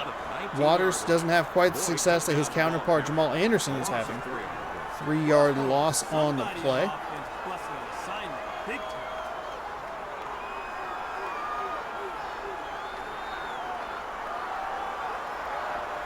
Second and 14. And so far, San Diego, I got totally broke because all these teams are in different cities nowadays. San Diego really the only road team having any success of note so far. He wound up making 5 yards on the play. That is the best drive we have seen from an away team all day long.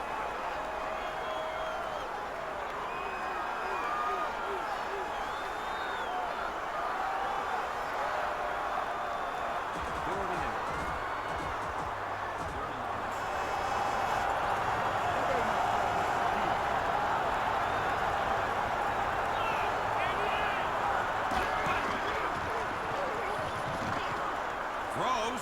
Nice find near the 40. He is off to the races. Inside the 50, the 40, the 35. Mark Brunell, 2 for 3 for 45 yards.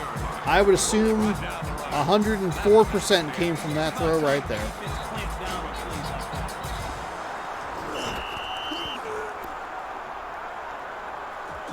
First and 10.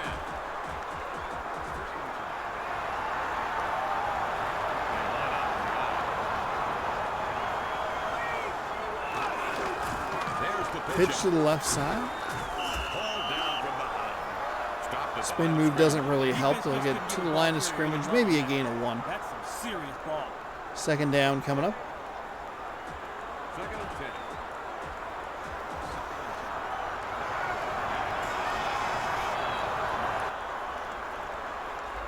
Blue 88. Shotgun. Throws. Oh, that's a beautiful find. He turned around, and that kind of threw him off a little bit, but still enough for the touchdown. 1 reception, 34 yards for Ricky Waters. I said that correctly. And Oakland responds very quickly. You can see that turn there at the reception point there that I thought was going to prevent Waters from scoring, but enough speed to get into the end zone. Took 5 plays.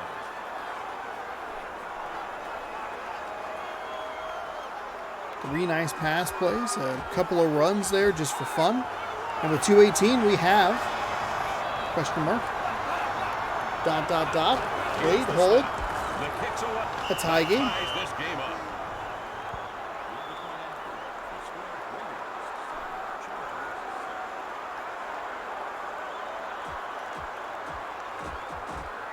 All teed up for the kickoff. It's kicked. Driven deep. A man has it. Right in the middle of the D. It out of the end zone. Up towards the 20, but he doesn't quite get there. The 1st and 10 from the 19-yard line. What does San Diego have in store for this drive? I would guess more running.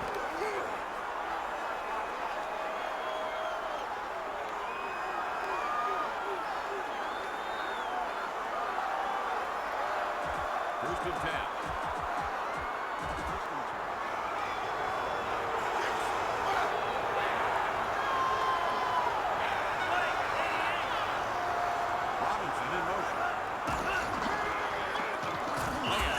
Play action pass does not work out well. He is blown up in the backfield. Lost 5. 2nd down and long coming up.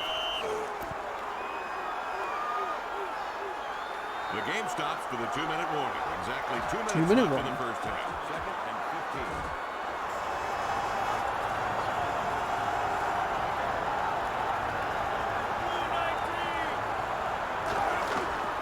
That's Anderson.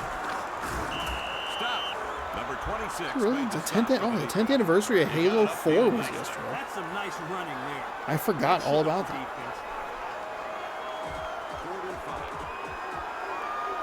Big winter update coming out today. Tomorrow for me, but today for you for Halo Infinite. That should be a video going up on Wednesday, but we'll see. And caught. And out of bounds near the 33. Excellent pass play.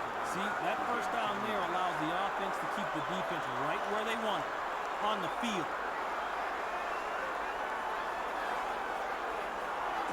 First and 10. Internet could goof up those plans. Is that obviously an online game more so than like this isn't your home console situation. Is just like a can't play multiplayer without internet. I'm curious to see what they do with that winter update. Here comes the rush. Oh, that's a terrible throw into double coverage. That's going to be picked off. Unnecessary spin move by Dexter Jackson. He picks up his first pick of the game. That looked to me like Gannon with just an awful throw. He's running, throwing off the back of his foot across the field into double coverage. That spin move did nothing. Just push it toward the boundary and see if you can get around that receiver. Might be a tall ask considering how fast receivers can be, but I feel like it's a better bet than trying to get a spin move.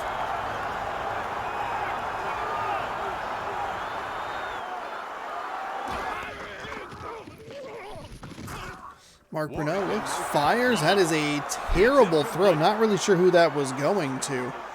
Looked like he was winding up for something bigger down the field, but instead just threw right into his own offensive lineman. One of the interceptions, speaking of throwing to a lineman, it looked like one of the passes Rogers was trying to complete was going to be to David Bakhtiari, who is an offensive lineman, but it was just a terrible float pass that he got picked off by the Lions. He threw 3 interceptions in that game, Rogers did. All 3 of them inside the Detroit 25. They lost by 6. We'll take maybe just one of those. One of those goes for a touchdown. 2 of them go for a field goal.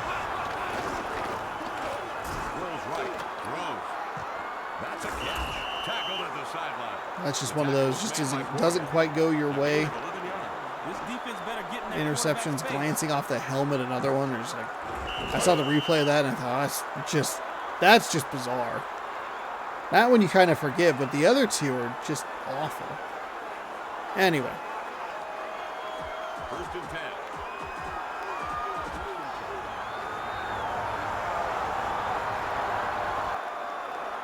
They're going with one running back. Throws. Brunel with a nice throw. They're going to get inside the 15 down to the 13. We'll see if they give him a first down or if they need to measure it here. His accuracy, stats, and paycheck. Either way, the Raiders with a good drive following the turnover. They'll give him the first down. 1st and 10 from the 12-yard line.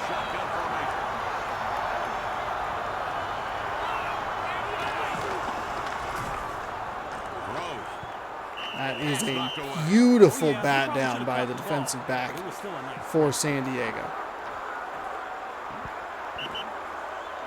Coming up after this game, we'll get you the scores. We'll get you the standings updates. And we'll be ready for week number 8. Just coming out, will be next Tuesday. Regardless of when this video goes up, the following Tuesday we'll have another week of NFL Fever action for you on the channel.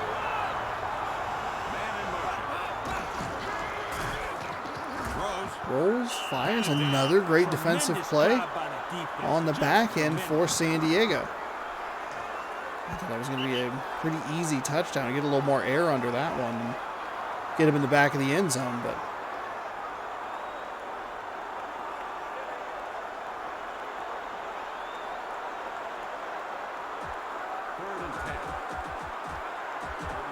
instead, it's a deflected pass. 3rd down and 10.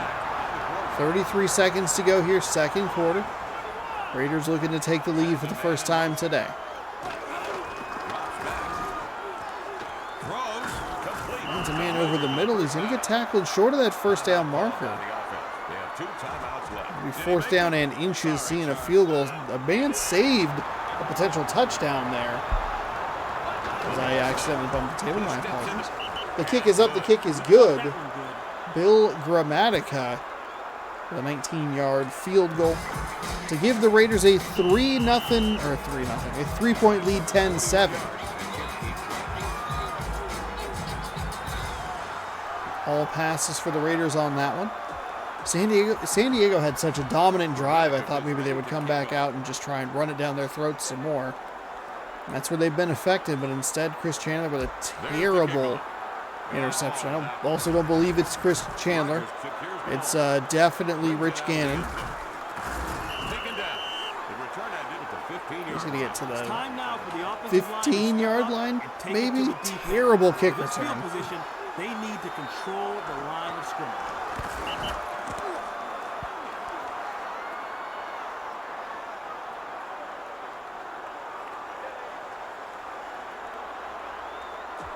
First and 10.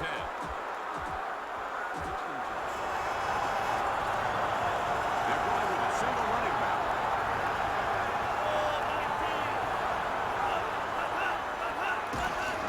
Gannon drops back. Throws downfield. Deep throw down the left sideline. Diving interception for Marcus Robertson. He will pick that ball off. 2 passes, 2 interceptions for Rich Gannon over the last 2 attempts. Gross. This was how Tampa Bay kind of really solidified that they were falling apart. 3 straight drives that ended in turnovers in the 3rd quarter. San Diego's bumped it up a little bit. The second quarter is where they're going to try and fall apart. A nice find outside on the left.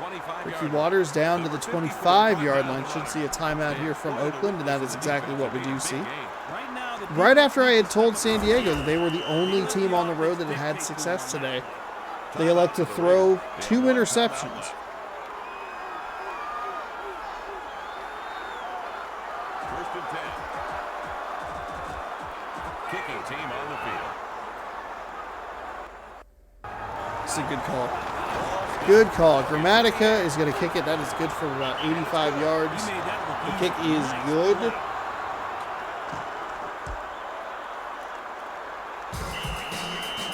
Drive covered 30 yards and took just 2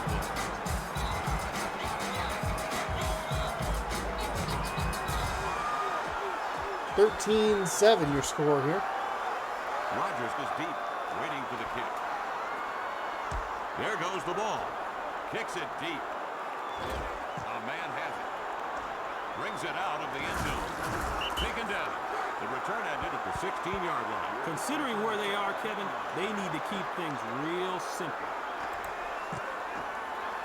Should do it here for the first half of action.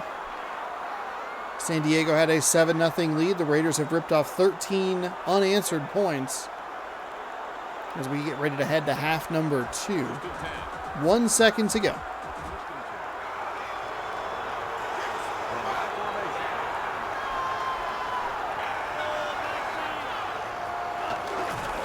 There's the handout. Trying to find some room, but no such luck. Halftime has hit us here in Oakland. Home team's going to kick the ball away, so San Diego will have an opportunity to try and retake the lead with a touchdown drive out of the break. The Raiders 13, the Chargers 7.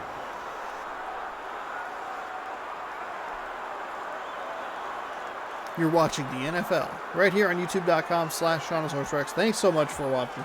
Hopefully you're enjoying. Don't forget Tuesdays. Hopefully you're He steps into it. Big hit. you're home for random rosters. Bring it out of the end zone. Try and find some room. Push it a little bit further left. A little more decisive. You ran into your own blocker and barely got back to the 20-yard line.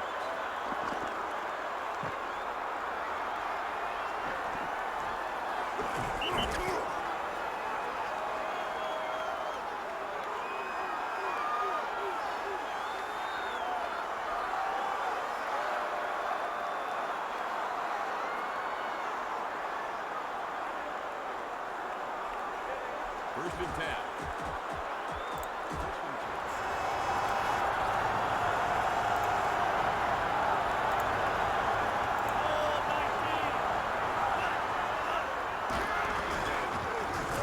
Hands the ball off, and Jamal Anderson is gone. He is. It is a foot race. There's one man that can try and catch him. He's going to miss the diving tackle. He had a shot. He had to stick with him for another 5 yards, and he prevents that touchdown, but instead dove too early. And that'll be a touchdown for Jamal Anderson. That is exactly what San Diego needed.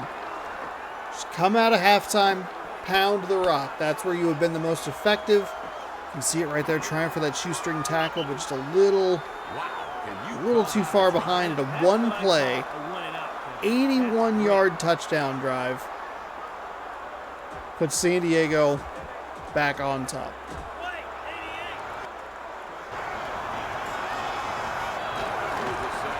He steps into the and they'll move on top.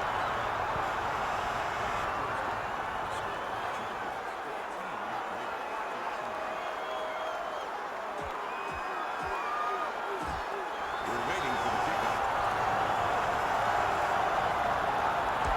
It's kicked.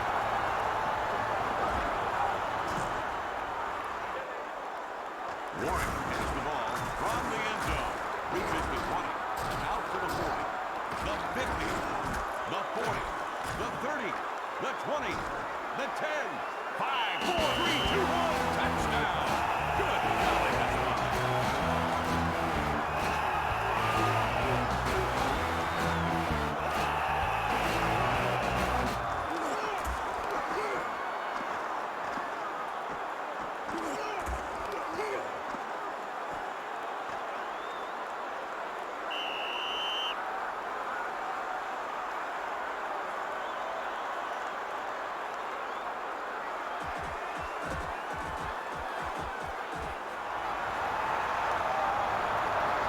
Going for 2.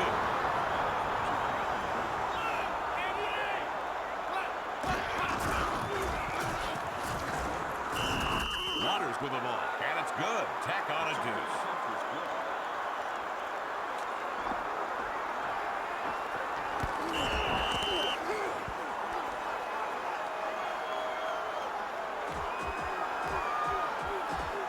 Ball teed up for the kickoff.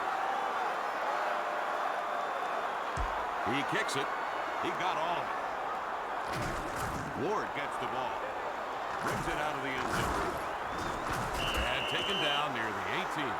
Roman What an unfortunate and unbelievable time for me to get up. I forgot to even fill my water. I could hear it in my headphones. Oh my goodness, I missed a kickoff return for a touchdown. Just like that, the Raiders are back on top. I assume. I don't know. First and 10. And 21-14. Okay, so they got the 2-point conversion as well. What a dumb time to get up. Oh, idiot me. They're going with motion. Anderson runs it.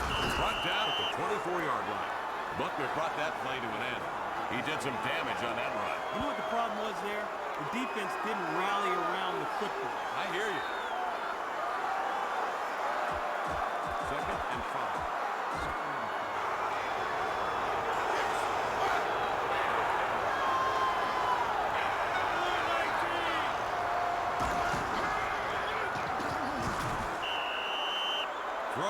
Smack down. I love it when the defense competes on a play like that. They're not going to give him anything easy.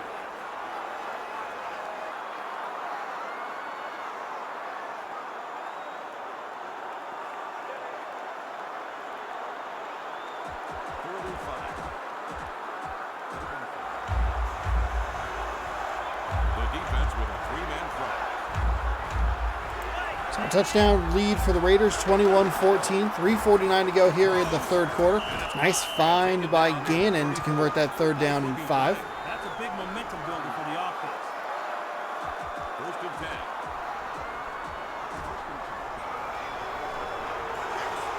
10. Back-to-back explosive plays for these teams. A kickoff return that was preceded by a big 80-yard run.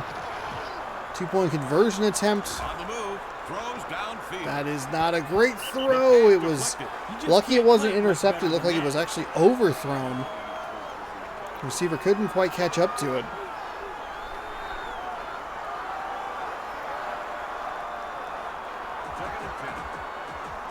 Second down and 10 from the 34.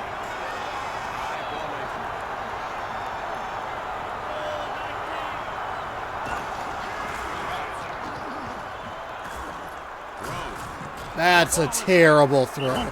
That is an awful throw. Marcus Coleman with a terrific interception. That was a lazy lob. Didn't really have a whole lot of direction. Severely underthrown to the receiver. Terrific defensive positioning there to drive and pick that ball off.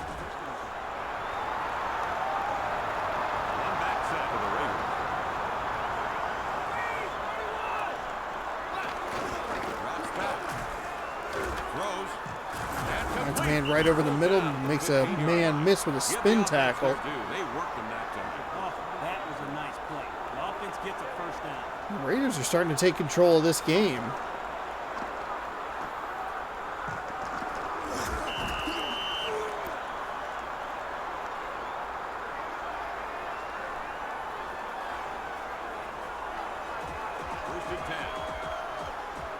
First and 10 from the 15-yard line.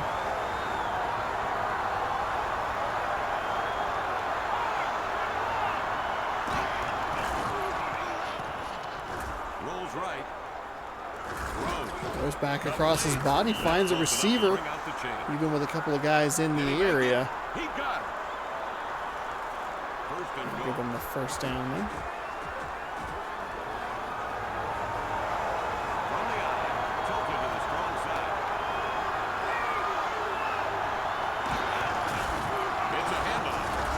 Has to bounce it outside, blows one man up, but can't get past the second one. It was the thing I was actually going to try and look at here. That is how you play the run.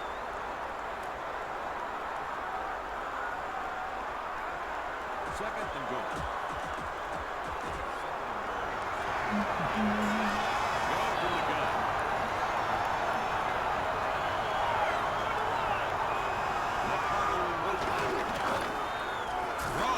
That is a terrific defensive play to save a touchdown. Oh my goodness, I was about to call a touchdown and the Raiders really taking control of this game, but excellent timing on the hit to jar the ball loose and give your defense another chance to hold them to a field goal.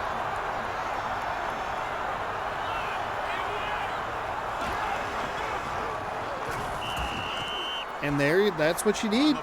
You need a good defensive hit, maybe a little bit of luck to jar that ball loose, but then take that sack, force a field goal, and keep yourselves down only by 10. So the field goal unit comes up. He's 2 out of 2 on field goals in the game. The ball snap. The kick's away. Kick is up and kick is good. It's good. Kicking is harder than it looks. Not by much. The drive covered 30 yards and took 6 points.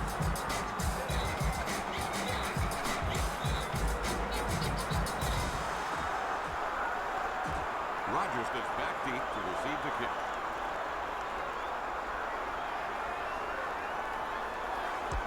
There's the kickoff. Deep hit. He's got it. From the end zone. Dances away. That's the play. Lassoed from behind. The return ended at the 20-yard line.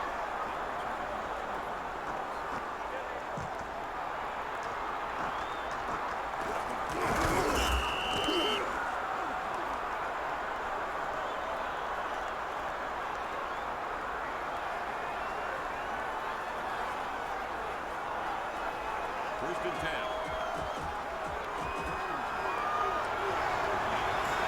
The Raiders got 4 down line. So the Chargers find themselves down by 10. Anderson passed the ball. There's a nice find off the left side. A good run. Well blocked. He'll get up near the 30-yard line. Second and short coming up. Defensive guys were a step slow on that throw. They just looked like they were out of sync. Second and inches. Very exciting day yesterday. Celebrated my anniversary with the Beeb. Very exciting as always. Dumps it off right. Found a PlayStation 5. Bought a PlayStation 5 and Ratchet and Clank Rift Apart. Yeah, Rift Apart. So I was curious how long that game took to beat. Not terribly long. That's exciting. Third and inches. The defense is staring down the barrel of his shotgun. Third down and inches, 53 seconds to go. Chargers need to pick this up. They send a blitzing linebacker. Oh, and he throws another interception. Coleman with his second pick of the day. And the Chargers are falling apart.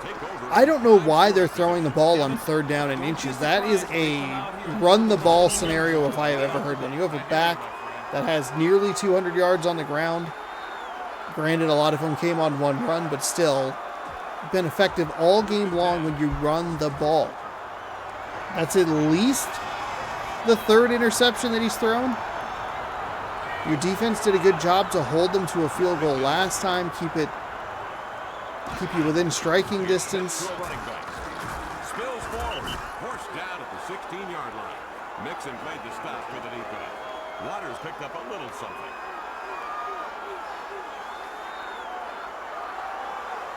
Second and 9.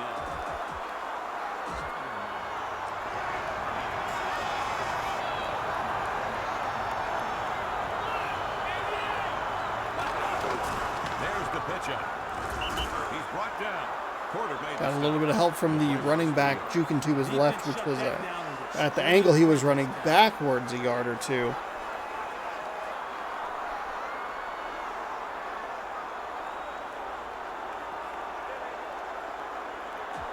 Third and 12.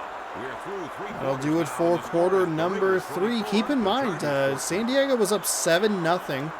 The Raiders had a nice response drive. But it's been all Raiders here over the last couple of quarters. San Diego's best drive was the first one that they scored on. A long, methodical drive. Took up a lot of that first quarter. That's a turnover you gotta Way have. to break up the pass. Gotta have it. You need a swing. You need a turn to bend this into your favor, and that is where you gotta come up with one. They'll try for 3 here. This will be a 36-yard attempt. The defense, though, does hold for the Chargers, and they will kick the field goal. It will be good. And the audio glitches are getting more and more severe. Now see, there you go. His teammates are showing him love now. And how will they react on his next miss? 27-14 your score here.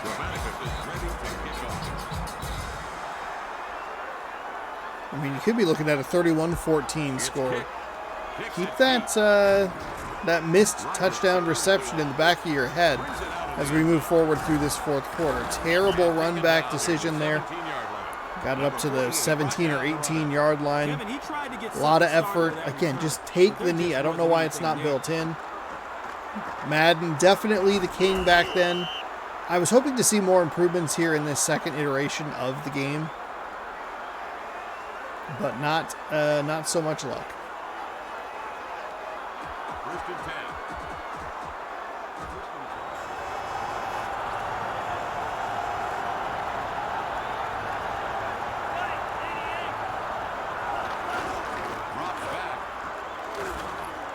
quick exit. Throws. That was almost intercepted again. You can't Way too much air on it. He's throwing off his foot again, across his body, over the middle of the field. Like everything you're not supposed to do, Rich Gannon is doing, and it is costing his team to the tune of a 13-point deficit. In the eye. Fullback strong.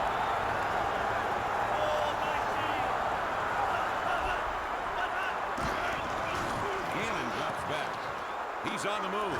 Offset eye. That one's back across the middle. Terrible throw. He picked up 4 The Chargers have enough time to work this down the field the way they want to, the way they've been effective throughout the game. They maybe get a big rip on a run with Jamal Anderson. 3rd and 6. You can't just put it in the hands of your quarterback because clearly he has shown that he cannot do this. He's making bad reads. He's throwing the ball into terrible positions. Drops back. And that wasn't even enough. Out at the 25-yard line. He managed to gain it 3 yards.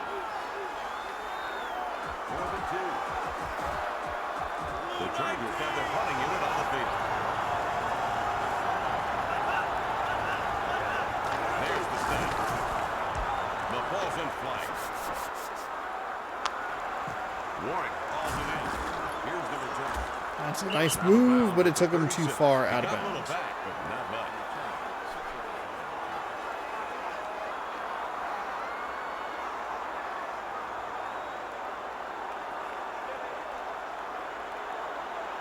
First and 10.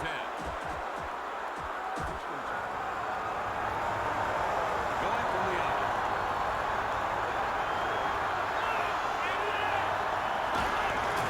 That's Beasley. Fullback run right up the middle for a gain of 7. Wound up making 8 yards on Raiders likely just looking to run this clock out. Some damage on that play.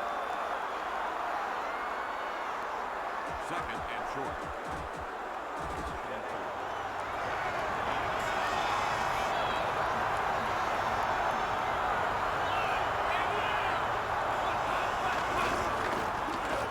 Throws.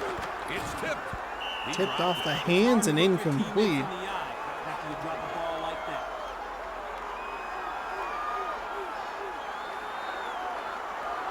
Third and 2.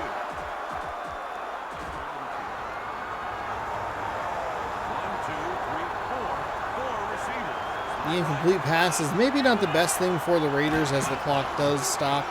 And again, 3rd and 2, a 3rd and short scenario, that they're not just running the ball. Both backs have shown splashes of being effective. And instead that's that one will at least be a reception. It'll churn a little bit, 4th and 2. but not a good pass at all. Way too high. Receiver going off his feet to make the catch. No gain.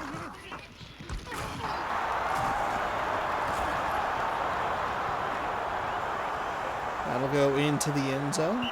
No return this time. That's a touchback.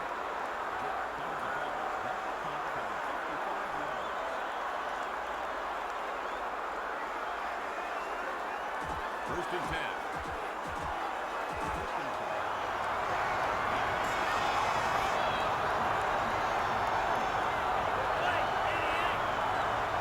Stalwart in motion. Dumps it off short. Incomplete.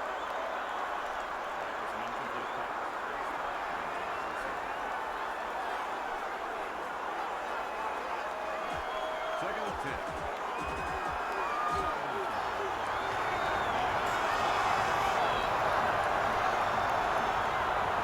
Nice shot of Mike Allstott's butt there. Flicks it right. Flips it to the very man's butt we were just looking at. 44 passing yards. 44 passing yards. That is so bad. Third and 6.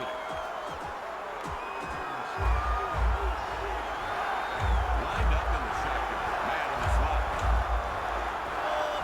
slot. 2.5 to go in this one. 3rd down and 6. And he actually picked it up. That is a very surprising result. Gannon found a lot of room to run that time. As soon as he started to run, I thought he would run into offensive lineman and then tackled immediately, but finds a little room off that right side. Surprises the Raiders defense, even though he played for them last season.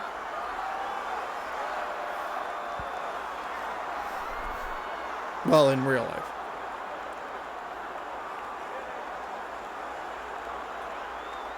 First and 10. 2-minute warning. 2 minutes left in the game. First and 10. First and 10 with 2 to go here. Chargers need to score twice.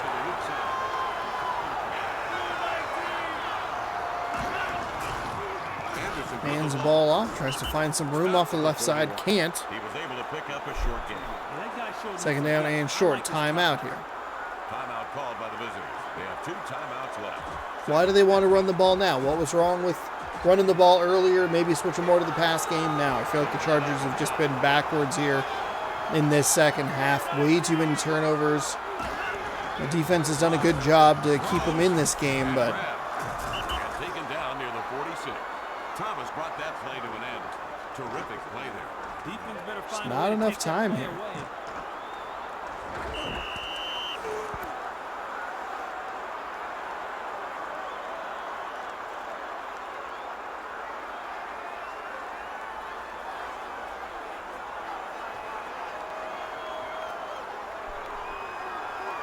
First and 10.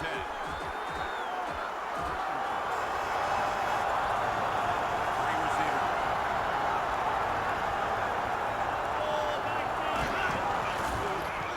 Gannon drops back. It's a little bit of a quarterback delay. Again, finds a nice bit of running room. They'll give him the first down near the 35-yard line. First and 10. It's not the smartest run there. I get the first down. If that was a college run, it would work well because you can stop the clock after the first down. But this time, it's just kind of nothing. There's a wide open receiver. Down at the 8-yard line. Defender pulled down for no reason. Oh, that was nice. Opened up that lane for the receiver to grab the ball. For the offense. That'll be first down and goal inside the 10.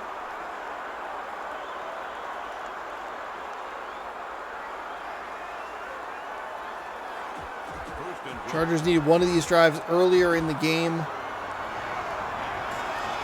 receiver set. Slot man to the right. Starts a man in motion. It's first down and goal.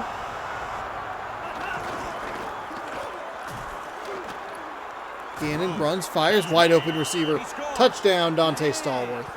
Second reception of the game goes for a touchdown. 2 receptions, 35 yards. 17 and a half on the average.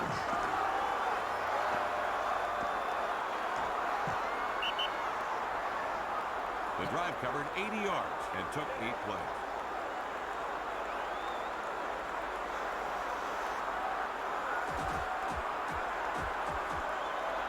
So the kicking team is on the field for the PAT. All set. And good. Kick is good.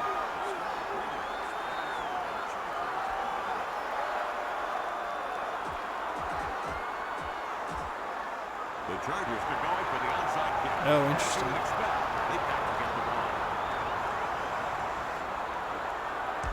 Ball driven into the ground. Oh, that's the best onside kick we've seen. Oh, my goodness. Receiving team recovered. Wow, that was the best shot we've had for an offense to recover that ever. That was a terrific onside kick. Just not enough. Somehow not good enough. First and 10. Chargers have 2 timeouts. One more timeout and they would have a shot, but He's playing it safe and takes a knee. All he wants is for the clock to keep running.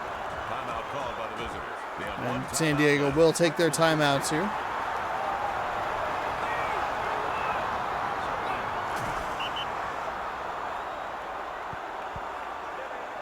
timeout called by the defense. They are out of time. One extra timeout. They could at least try and get the ball back.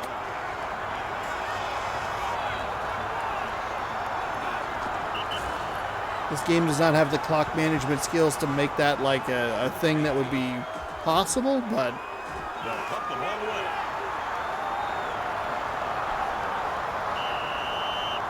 they thought about kicking it. They hit A.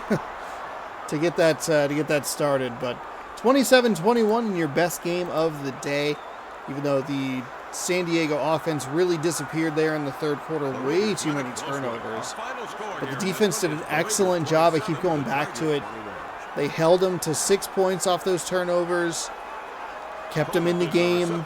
That breakup in the end zone is really important to making it this close. 27-21 your final, a diving interception there. A big 80-yard run for Jamal Anderson. That was where the Chargers were the best. Turn around, hand the ball off to Anderson. Don't give Rich Gannon an opportunity to throw off his back foot across his body.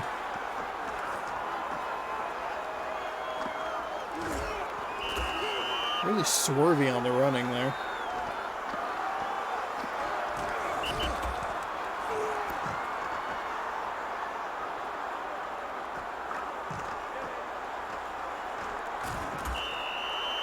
Thanks for playing NFL Fever, 184 yards, 177 on the ground for 4 turnovers for the Chargers. My goodness. Well, there you have it. That is our third and final game of the night. We'll see how this internet situation fixes itself, and I guess kind of just go from there. Let us get you some of these games simulated, and by some I mean all of them. We'll get the week going, and we'll get you the scores. We'll get you the standings, and we'll let you know what's going on here in random rosters. The Green Bay Packers looking good. That's what I like to see. Dolphins and Bills, 21-14, your final. Dolphins, I mean, it wasn't really that close. Dolphins were in control for most of that game. 17-14, Falcons over the Panthers. 27-10, the Lions over the Bears. The home teams are just crushing it today. And the Chiefs will continue that trend by defeating the Broncos 26-6. The Jaguars beat the Ravens 31-14, and the Jets take out the Vikings 24-3. Seattle puts up a 40-burger to the Rams 7 with a 33-point smashing right there. The 49ers all over the Saints 34-20. The Eagles blank the Bucks, the hapless Bucks 20-0. Texans beat the Browns 26-19. The Raiders take down the Chargers 27-21. Green Bay all over Washington 42-18. The Cardinals, they win. They beat the Cowboys in Arizona, 31-28. And last but not least, the Colts take out the Steelers, 20-13 in the final game of the week. Taking a look at the standings, a lot of 5-win teams there with 1 loss. The Packers, a 5-win team with 2 losses. Raiders, Cardinals, Jets, Lions, Colts in that echelon, whatever. Eagles are 4-2. The Cowboys just behind at 4-3. The Giants not too far back at 3-3, and Washington trails at 1-5. The Jets lead the AFC East at 5-1. The Patriots are an even 3-3. The Bills 3-4 after their poor showing today, and the Dolphins 2-5 after they actually looked pretty good. In the NFC South, you have the Falcons on top at 4-2. The Bucks at 3-4 with the Saints, and the Panthers at 2-5. The Colts lead the AFC South over the Jaguars. They are 5-1. The Jaguars 4-2. Texans an even 3-3, and the Titans 2-4. Out in the NFC West, the Cardinals are 5-1 with the 49ers chasing behind at 4-2. The Seahawks 3-3, and the Rams a dismal 1-6. In the AFC West, the 5th win for the Raiders gives them first place in the division at 5-1. The Chargers and the Chiefs both 4-3. The Broncos 2-5. Up in the NFC North, a couple of 5-win teams in the Lions and the Packers. The difference is the Packers have 2 losses to the Lions 1. The Bears are 2-4, and the Vikings are 1-5. The Bengals lead the AFC North at 4-2. The Ravens close behind at 3-3. The Steelers at 2-4, and the Browns at 1-6. That gets you caught up on all the standings. Let's take a quick peek at next week's matchups, see if there's anything interesting happening that kind of jumps out at us. Honestly, not really. I'll have to look a little more in-depth at it.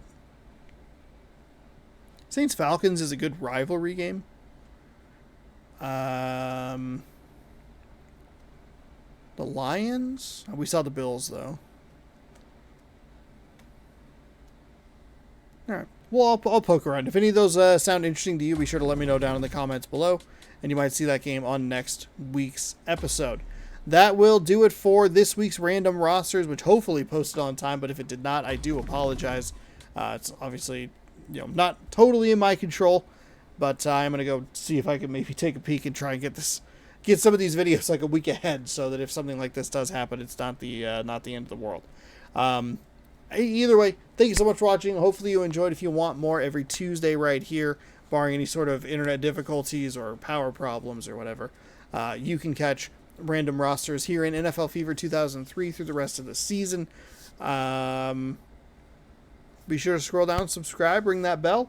You'll be notified when I post new videos every day at 6 a.m. Now that the baseball season's done, we're down to 1 video a day, which is probably good for me, personally. Thank you again so much for watching. We'll see you next week for more NFL action right here on youtube.com/ShaunosaurusRex. Brought to you by water.